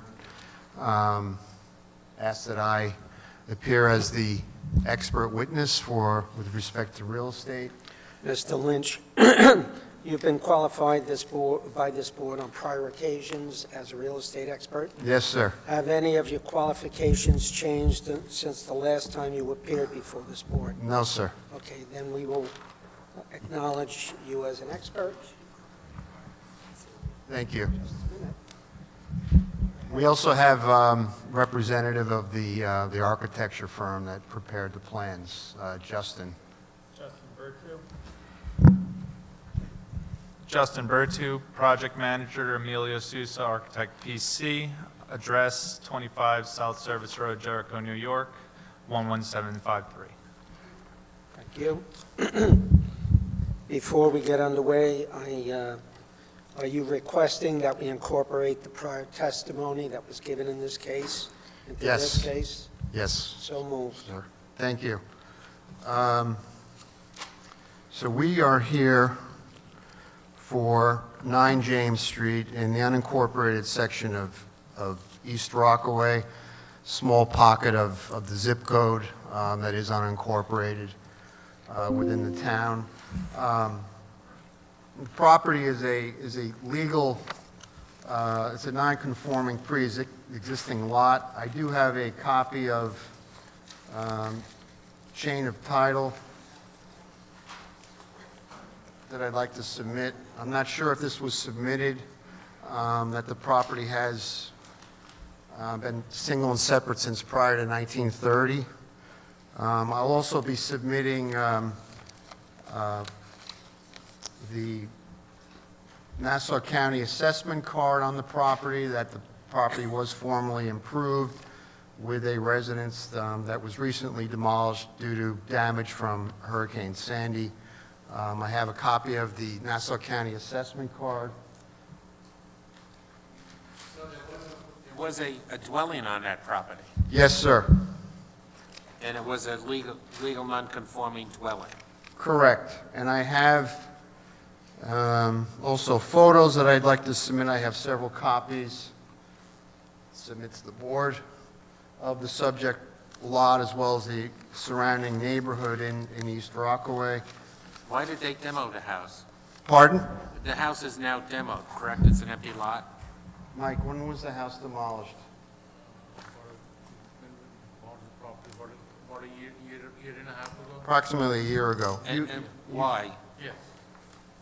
Yes. Why was it demolished? It was in a very, very bad state of repairs, and there was, I think it was being used by somebody was homeless people are also using it. It was about to fall apart. Thank you. Yeah. I have a copy of the survey showing the existing residence that was recently demolished.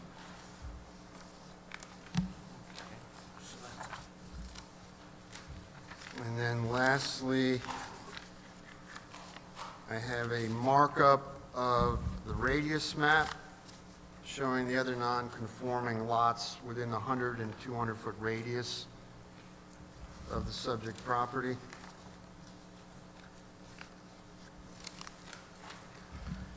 So the property is known as 9 James Street, East Rockaway, Section 42, Block 92, Lot 118. It's on the south side of James Street, 70 feet east of 8th Avenue. Again, it's a pre-existing non-conforming lot dating back to prior to 1930. It's a 30-foot frontage along James Street and a 75 feet of depth for 2,250 square feet of overall lot area. It's within the B zone, which requires a minimum of 6,000 square feet and 60 feet of width. This area is an older section of East Rockaway canal front area developed back in the 1920s on mostly small lots of anywhere from 2,000 to 4,000 square feet.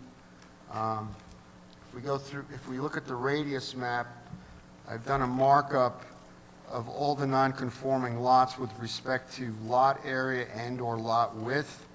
I've also included on that a recent 3-lot subdivision at the easterly terminus of James Street that also fronts on Williamson Street to the south. So if you look at the radius map, the subject lot is hashed out in black. And in the X's, I've marked out, again, all those non-conforming lots with respect to lot area and/or lot width. We're adjacent on our east by a 20-foot lot, to our west by a 30-foot lot. Opposite to the north on James Street, again, we've got 40-footers, we've got 20-footers, 40-footers, 2 30-footers, and then there's a 2-family parcel at the easterly terminus of James Street on the north side, known as 16 to 18 James Street. That has 2 dwellings on 1 lot. That's also non-conforming with respect to lot area. It's only 4,315 square feet. So if we go through the radius, there's 100, of the 100-foot radius, there's 16 parcels. And I've included in that 16 parcels that recent 3-lot subdivision that was approved to include a 40-foot lot, a 56-foot wide lot, as well as a two dwellings on 1 lot that are existing that were actually rebuilt to FEMA standards, and those are on the south side of Williamson Street. But of the 16 lots within the 100-foot radius, 16 of them are legal non-conforming with respect to either lot width and/or lot area. So that's 100%, again, of the lots within the 100-foot radius, not including the subject lot. If we extend out to 200 feet, there's 25 parcels. Of the 25, 22, again, are non-conforming with respect to lot area and/or lot width, which represents an 88% percentage. Within the 100-foot lot, there's actually 6 out of 16 lots that are 30 feet or narrower in width, which represents a 38% number. And within the 200-foot radius, there's 25 parcels, and of those 25, there are 7 that are 30 feet or narrower, which is 28%. If you look at my photos that I took, these were taken approximately 2 weeks ago. You can see the subject lot. It's now vacant. The first photo was looking from James Street. We've got an interior view. You can see that the adjacent lot immediately to the east, which is known as number 11 James Street, that's a 20-foot wide lot. That's also a non-conforming side yard. It's almost built right to the yard. I believe it's a 2-foot side yard on that particular parcel. Photo 3 is an interior view looking to the south. You can see 2 recently built or rebuilt homes that are FEMA compliant. They're on 35 and 40-foot wide lots. Photo 4 is that house I was referring to immediately to the east at 11 James Street. That's a 20-foot lot. The lot abutting to the west is 5 James Street. That's a 30-foot lot. That's an original bungalow. Photo 6 is opposite the property. That home, I believe, was rebuilt. That's number 10 James Street. That's a 40-foot wide lot. Diagonally northeast is 12 James Street. That was a rebuilt home complying with FEMA on a 30-foot wide lot. 2 doors to the east of the subject on James Street, we have a through lot that has 20 foot of width on James Street and 30 feet of width on Williamson Street. Photo 9 is a view of 6 James Street, diagonally opposite to the northwest. That's a 20-foot lot. Backing to the subject at 130 Williamson Street is a new FEMA-compliant colonial, very similar to what is proposed for the subject lot. Photo 11 is a street view of James Street looking west. Photo 12 is a historical photo from Google from 2004 showing the existing dwelling that formerly stood at number 9 James Street, later severely damaged by Sandy, and then recently. Now you can see a photo that I pulled off of the multiple listing service of that house that was recently demolished on the subject in photo 13. So you can see it does not appear that it was fit for habitation.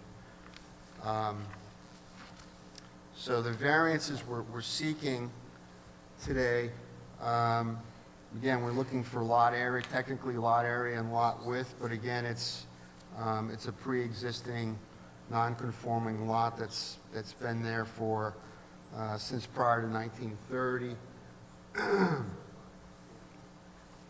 We need, this is something that we discussed with the applicant. We would like to revise our side yards. We'd like to increase them to 5 feet on both sides with a 10-foot aggregate.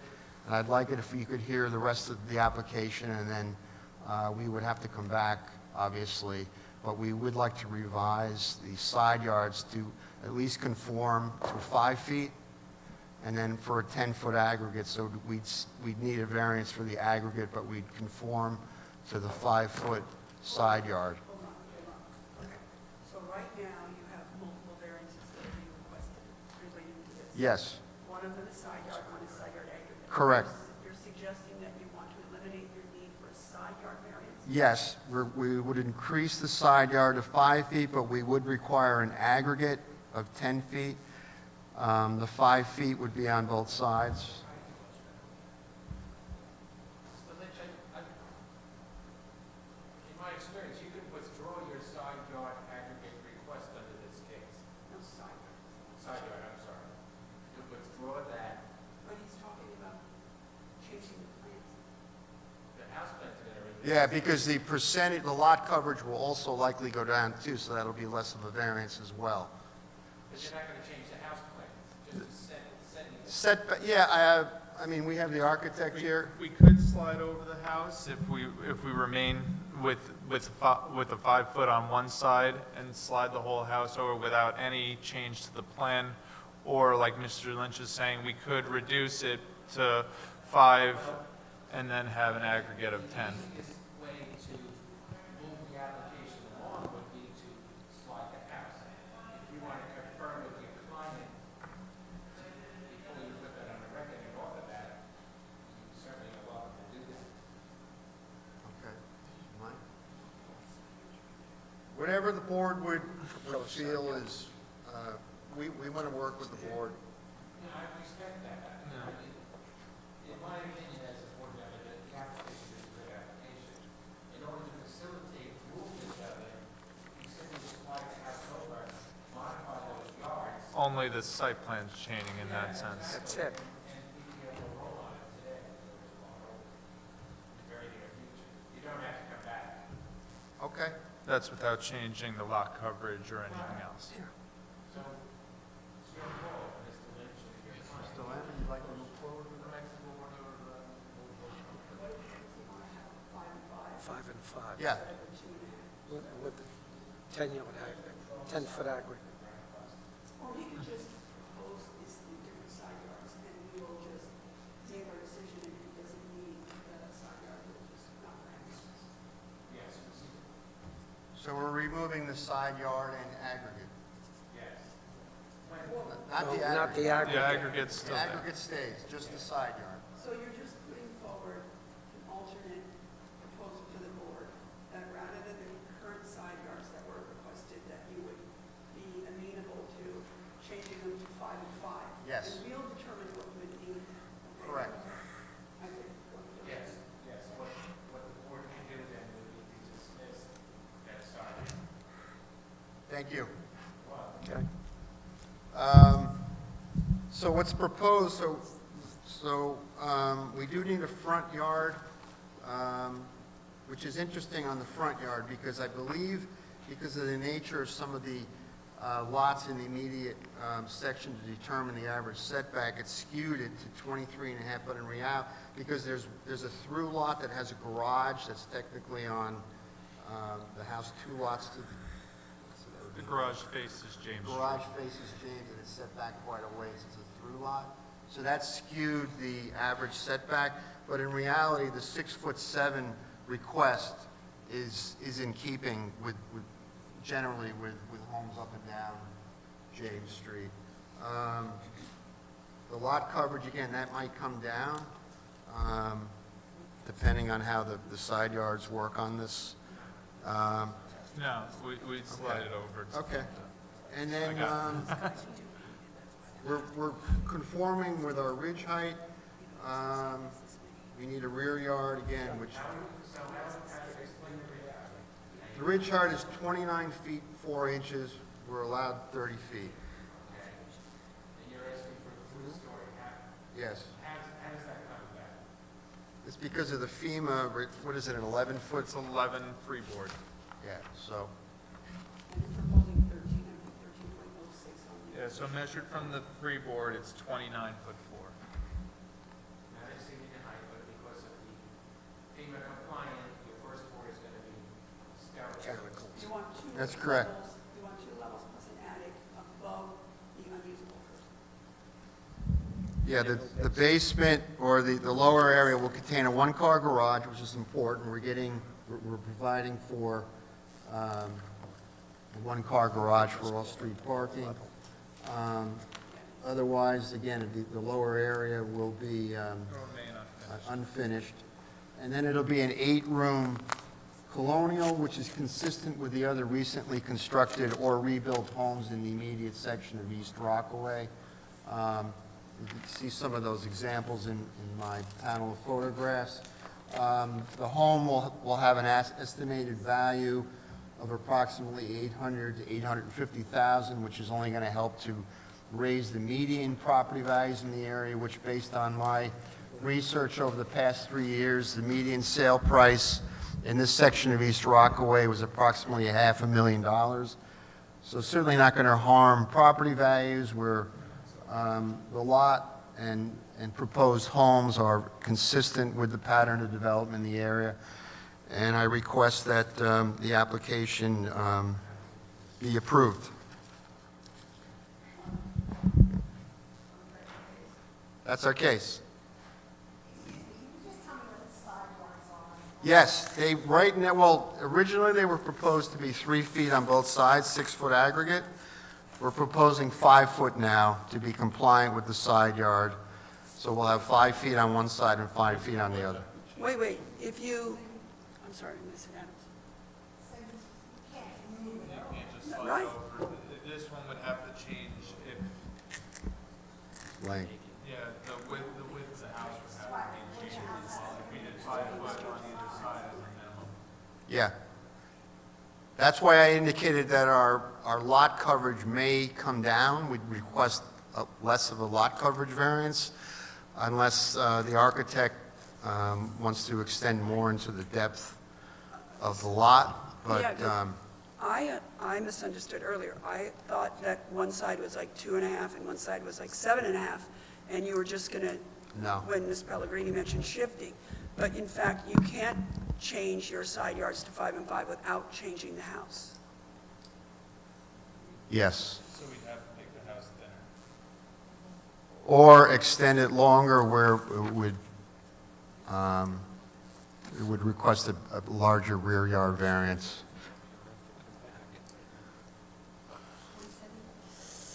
What are the side yards right now? This is so small, I can't read it. They're 3 feet and 3 feet. Now, the old, oh, you mean on the existing house that was recently torn down? No, on the proposed. 3 feet and 3 feet.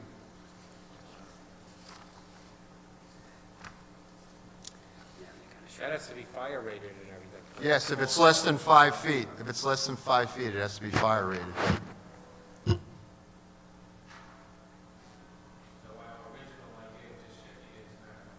We would have to change the lot coverage, or it could remain the same if we extended more into the rear yard. Yeah, it would exacerbate the rear yard variance, but if the lot coverage request would come down, most likely if we did that. So it's 2 feet on each side. It would squeeze it by 4 feet total, right? The total width, if we didn't change anything else. Yeah.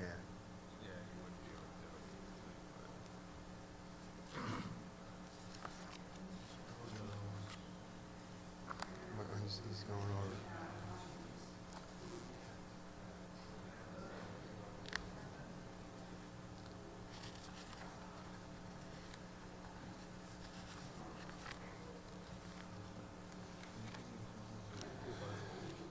You could shrink it, but it would also, it would cut down on the size of the rooms already on that first floor, which were only, I think, what? It would make it too thin, I think, without putting more into the back. What? Yeah. Yes. Sure.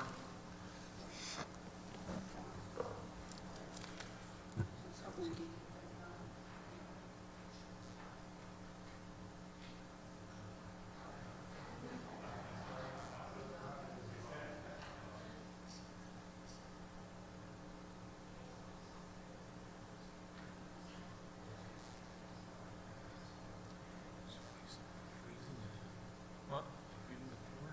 Yeah, well, started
much longer will he need? No, how much would you need? How long do you need?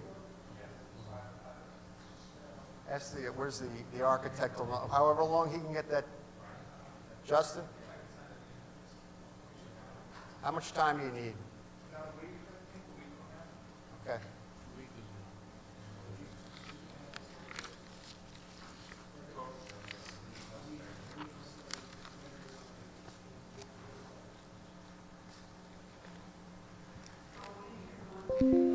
Yeah, I just wanted to, just wanted to submit this before we close this for adjournment. I have some ZBA decision in the immediate area of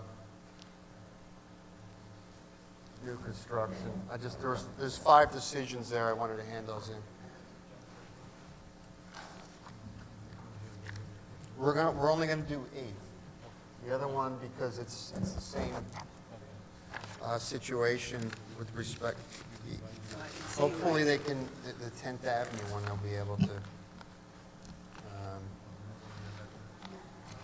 They're gonna hear 10th Avenue.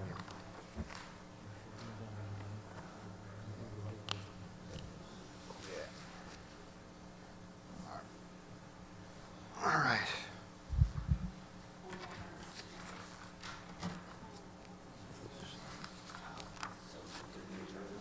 Not yet, no.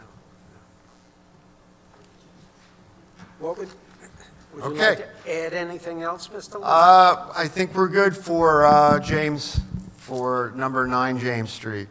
Okay. So, Mr. Chairman, we can do a adjournment of this case for September 13th, 9:30. is that okay? Mr. Lynch?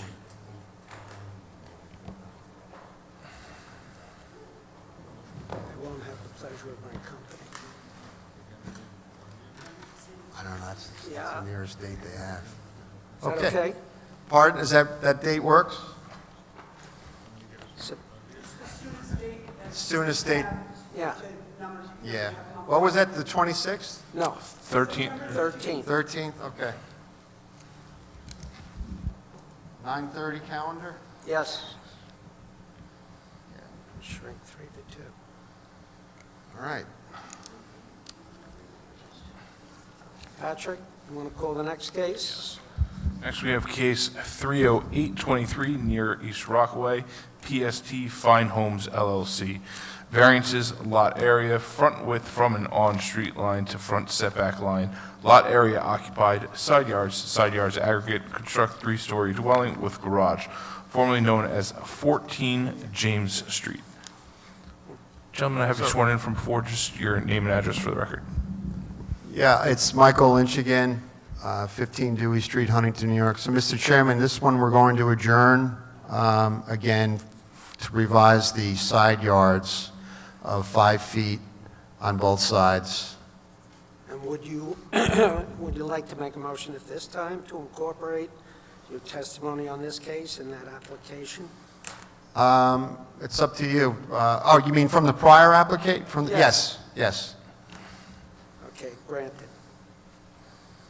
Yeah, we thought we could use your, Expert testimony. cases, since they're all right next to each other, saves you time. Sure.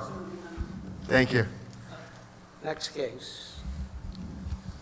Just for the record, we're adjourning that one to September 13th at 9:30 as well.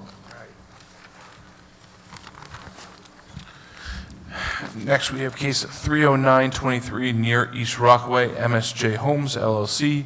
Variances, lot area occupied, front yard setbacks on 8th Avenue and James Street, side yard, rear yard, construct 3-story dwelling with garage and 3 AC units attached thereto, formerly known as 10 8th Avenue. Once again, your name and address for the record. I have you sworn in for earlier. Yes, good morning again. It's Michael Lynch, 15 Dewey Street, Huntington, New York. I'm here as the real estate expert as well as presenting the case. With me, I have Justin Bertu, the architect on the application, and the applicant representative, Savinder Lamba, otherwise known as Mike, right? Okay. Mr. Lynch, You're going to give testimony as an expert witness, since we've qualified you as such on many occasions in the past. Have any of your qualifications changed in the last 15 minutes since we last qualified you as an expert, a real No, estate sir. expert? You know, for the I'm sorry, for the record, the expert testimony that you've given earlier that we're going to incorporate into this case was in case, I just want the case number, case 307 of 2023, Near East Rockaway, MSJ Homes LLC, for the record so that the reference comes Okay, back. thank you. I'll try not to be too repetitive then. There's few numbers are different with respect to the makeup of the area, but the radius, et cetera. So this application, again, is for another pre-existing non-conforming lot that has stood since prior to 1930. I have a copy of the chain of title that I'd like to submit.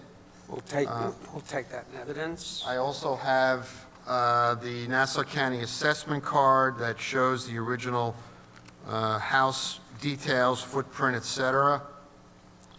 Take that in evidence as well. So the property is known as 10th Avenue. It's in the, again, the unincorporated section of East Rockaway, known as Section 42, Block 92, Lot 21. It's a 40 by 75-foot lot, 3,000 square feet of overall area, 40 feet on James Street, 75 feet of frontage on 8th Avenue. It's in the B zone of the town of Hempstead, 6,000 square foot minimum. Again, this is an older area of East Rockaway, of the unincorporated area of East Rockaway. Houses were primarily built originally in the 1920s. Many of them have been destroyed or severely damaged by Hurricane Sandy, and many have been rebuilt or completely razed, and new residences have been constructed. The radius map is a little different from my prior testimony of the earlier case. We've got within the 100-foot radius, again, this is a 40-foot lot on James, 75 feet of depth on 8th. Within the radius of 100 feet, 14 of 16 lots are non-conforming with respect to lot area and/or lot width. That's 88%. But it does include 5 40-foot lots within that 100-foot radius, and 14 of those of which are 40 feet or less. Within the 200-foot radius, 26 out of 30 are non-conforming with respect to either lot area and/or lot area. That's 87%, but that also includes 9 40-foot lots and 22 lots that are 40 feet or less. In this application, we are requesting, pardon me a second, let me just get my sheet. So we're deficient, again, lot area and lot width. Again, that plays to the non-conforming pre-existing status of the lot. We do need a front yard on James Street. We're offering 5.9 feet. Again, 25 feet is the minimum. We do have 2 front yards, of course. We're also deficient on the front yard on 8th Avenue, offering 9 feet, where 25 feet is the minimum. The rear yard is just under the 25 foot, we're 21 feet and a half inch, 21 feet 6 inches rather. The side yard to the house is 5 feet. Technically to the AC units, we're 4.1 feet. So again, I'm not exactly sure, the architect wants to chime in on that. I'm not sure if that could be. The AC units could be removed and put to the back of the house, just like we did in previous applications, if it'll reduce that side yard variance. The house again is 5 feet, it's just the AC units are 4.1 feet that triggered the side yard, but as Justin indicated, we could relocate those AC units to the rear of the thus eliminating the side yard. Okay. Okay. Again, it's a very similar sized house to what is proposed, but again, we won't have to narrow this house. Be an 8-room, 4-bedroom, 2.5 bed, FEMA-style colonial that's so common in this section of East Rockaway. I have copies of the photos again that I've taken of the property and the immediate surrounding area. I won't get into, again, the character of the lots. Again, it's comprised of 20 to 40-foot lots. And you covered that in And I went through my percentages, and I also have copies of, again, zoning board cases, of grants of other lots in the area. I'd like to submit those. Copies of the radius map that I marked up showing the percentages. We'll take all of that in evidence. And again, this house will have an estimated sale price of $800,000 to $850,000, which is only going to help to raise the median sale prices in the area, which, based on my research, is approximately $500,000 over the past 3 years. So certainly, it's not going to harm property values. And with respect to character, it's certainly in keeping with the character of neighborhood, not only in lot size, but in the newly designed resident colonial that's proposed. As far as substantiality, again, have taken in context with the neighborhood and request not to and I respect the request that various are granted and the application is thus approved. And we'll also incorporate the prior testimony, not of case 307, but on the prior, on 5/17 of 23 and 6/14 of 23, to the extent testimony was taken then. Thank you. That concludes my case. Any other questions from the board? Move the hearing be closed, the matter be placed on decision calendar. Everyone who signed in on the matter will receive a copy of the board's decision. I was by waiting for the once it's campfire rendered. for the harmonica. Yeah.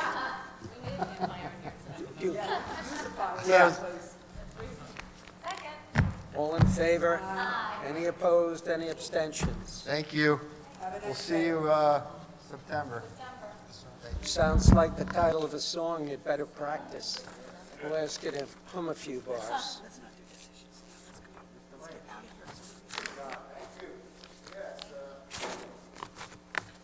Well done, Mr. Lynch. Yeah, good to see you. No, it's good to see you in a different role. You did a good job. Thank you. I'll see you, Where's it located? Oh, people keep asking me about random people that just know random people that just know that I work here come to me regularly and say, did you hear there's going to be a Chick-fil-A in Oceanside? And I keep saying, I haven't heard of it. And I ask, like for 2 years, people keep asking me, somehow there's rumors going around, these are mostly restaurateurs, and there's some rumors that there's going to be a Chick-fil-A in Oceanside. So that's why I asked where it was.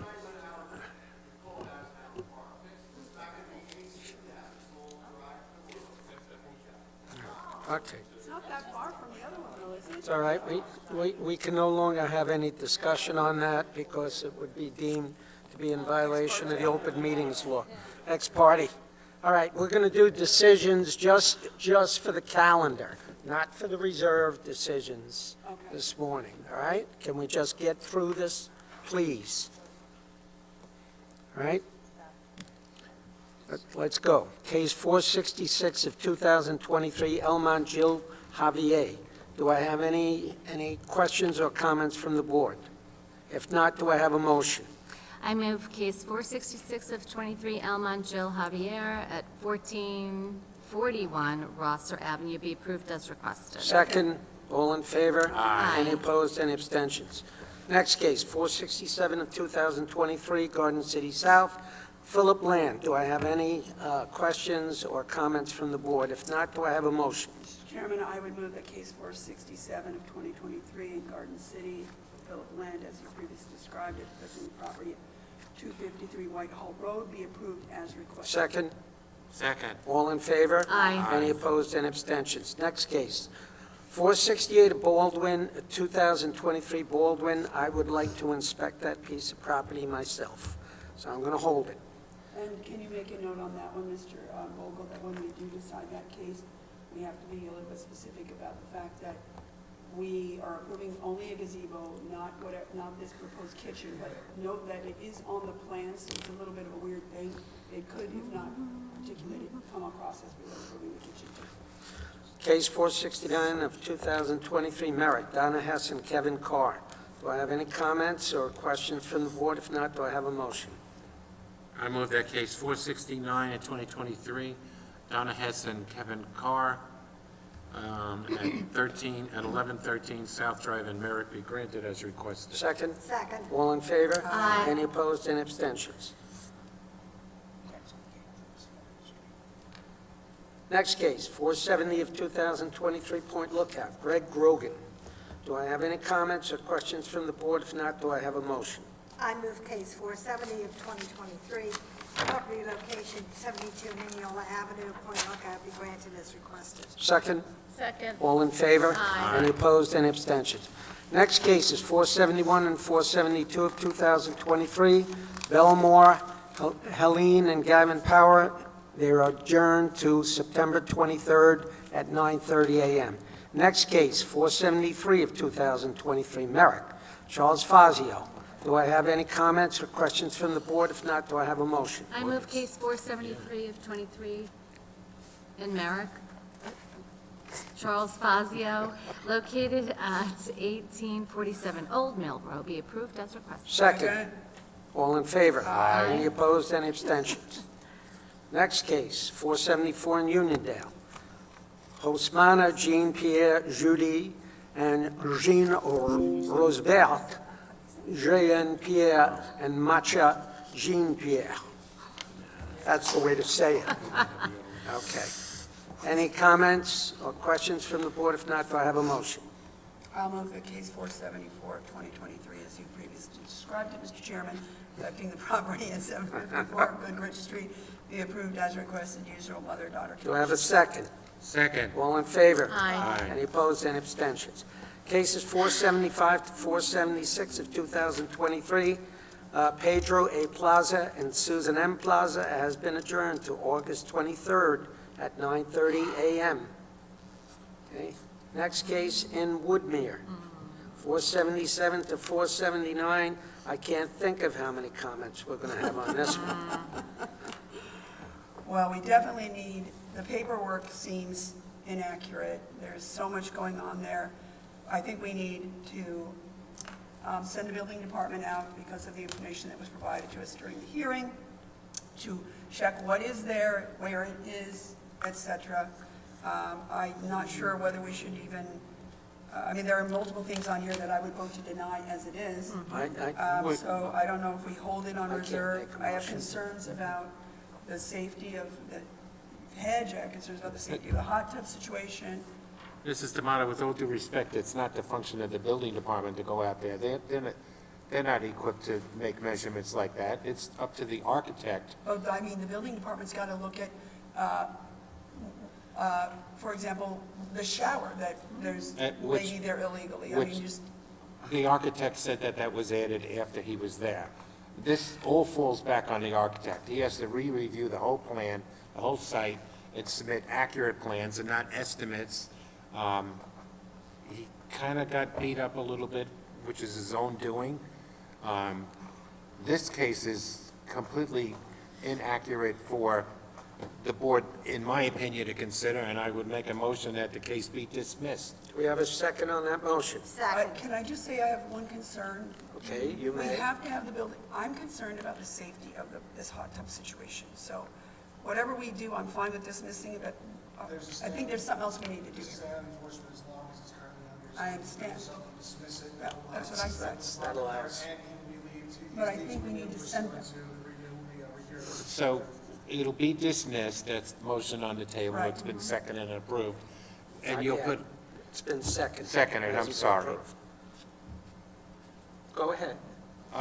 I move that, well, No, it was second. We No, should I vote. thought you were going to say something I was else. going to say that after the board makes this decision, Mr. Bogle will memo the buildings department to do an inspection on that hot tub, which would be appropriate at this point, because as he started saying that, he no longer would have a stay And the hedge So, too, because so it the caused motion, cracks. if I may, the motion on the table is to dismiss.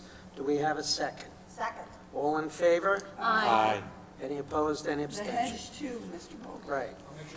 And I will inspect that myself, just for the hell of it. He likes to drive around. Okay, case number 480 of 2023, West Hempstead, Stephen, see, I can And pronounce, also, Mr. Vogel, whether they moved the hedge parts that are I not. can pronounce names, but I can't pronounce the names of areas like West, all right. West Hempstead, Stephen and Shani P. Auerbach. Do I have any discussion? If not, do I have a motion? I move case 480 of 2023, location at 324 Laurel Road in West Hempstead, New Hampshire, as requested. Second? Second. All in favor? Aye. Any opposed, any abstentions? Next case, 481 of 2023, Lido Beach, Timothy Flaherty. Do I have any discussion or questions from the board? If not, do I have a motion? I move case 481 of 23, Lido Beach, Timothy Flaherty, at 133 Eva Drive, be approved as requested. Second? All in favor? Aye. Any opposed, any abstentions? Case 482 of 2023, Elmont, Derek and Bettina Johnson. Do I have any questions or comments from the board? If not, do I have a motion? I move case 482 of 2023 in Elmont, as you previously described it, affecting the property at 684 Lenore Lane in Elmont, be approved as requested. Second? Second. All in favor? Aye. Any opposed, any abstentions? Case 483, 2023, Garden City South, Sebahitin Akaya. Okay. Any comments, questions from the board? If not, do I have a motion? I move that case 483 of 2023 be granted as requested. Second? Second. All in favor? Aye. Any opposed, any abstentions? Case 484 in Oceanside, Peter Suckman. Do I have any comments from the board, other than my pronunciation? If not, do I have a motion? I move case 484 of 2023, location of property 2640 Foxdale Avenue, Oceanside, be granted as requested. Second? Second. All in favor? Aye. Any opposed, any abstentions? 930 adjournments, Franklin Square, Dina D'Agostino, case 390 of 2023. Any comments from the board, or if not, do I have a I motion? move case 390 of 23, Franklin Square, Dina D'Agostino, be approved as requested. Second? Second. All in favor? Aye. Any opposed, any abstention? Case 307 of 23, Near East Rockaway, MSJ Homes LLC, has been adjourned to September 13th, 2023 at 9:30.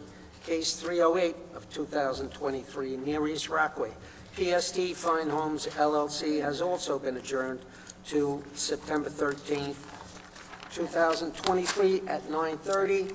Case 309 of 2023, Near East Rockaway, MSJ Homes LLC. Do I have any discussion? If not, do I have a motion?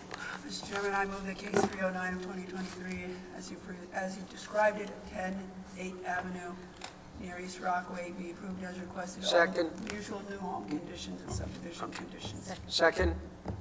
Second. All in favor? Aye. Any opposed, any abstentions? Yeah. New extensions, it's for Yeah. Square Frank, which is the on Franklin Avenue, it's the fast food restaurant. The other is for retail property trust, which is the hotel, and stuff that's going on there. And they're both discure plans.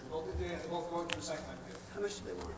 They didn't say, but I'd say one year. That's what I would, I move that the board grant extensions of time for the aforementioned cases by Mr. Bogle for a period of 1 year. Second. Second. All in favor? Aye. Do I have a motion to adjourn the morning session? I move we adjourn the morning session. Do I have a second on that one? Second. All in favor? Aye. Any opposed, any abstentions? I am recused on all but one case this afternoon. Oh, wow. Look at you. Well, I will stay, but I'm recused on it. And there are significant reasons, including... So which one are you out on? You're out on the first three? 7th Street, Johnson. All right, I'm meeting you. People.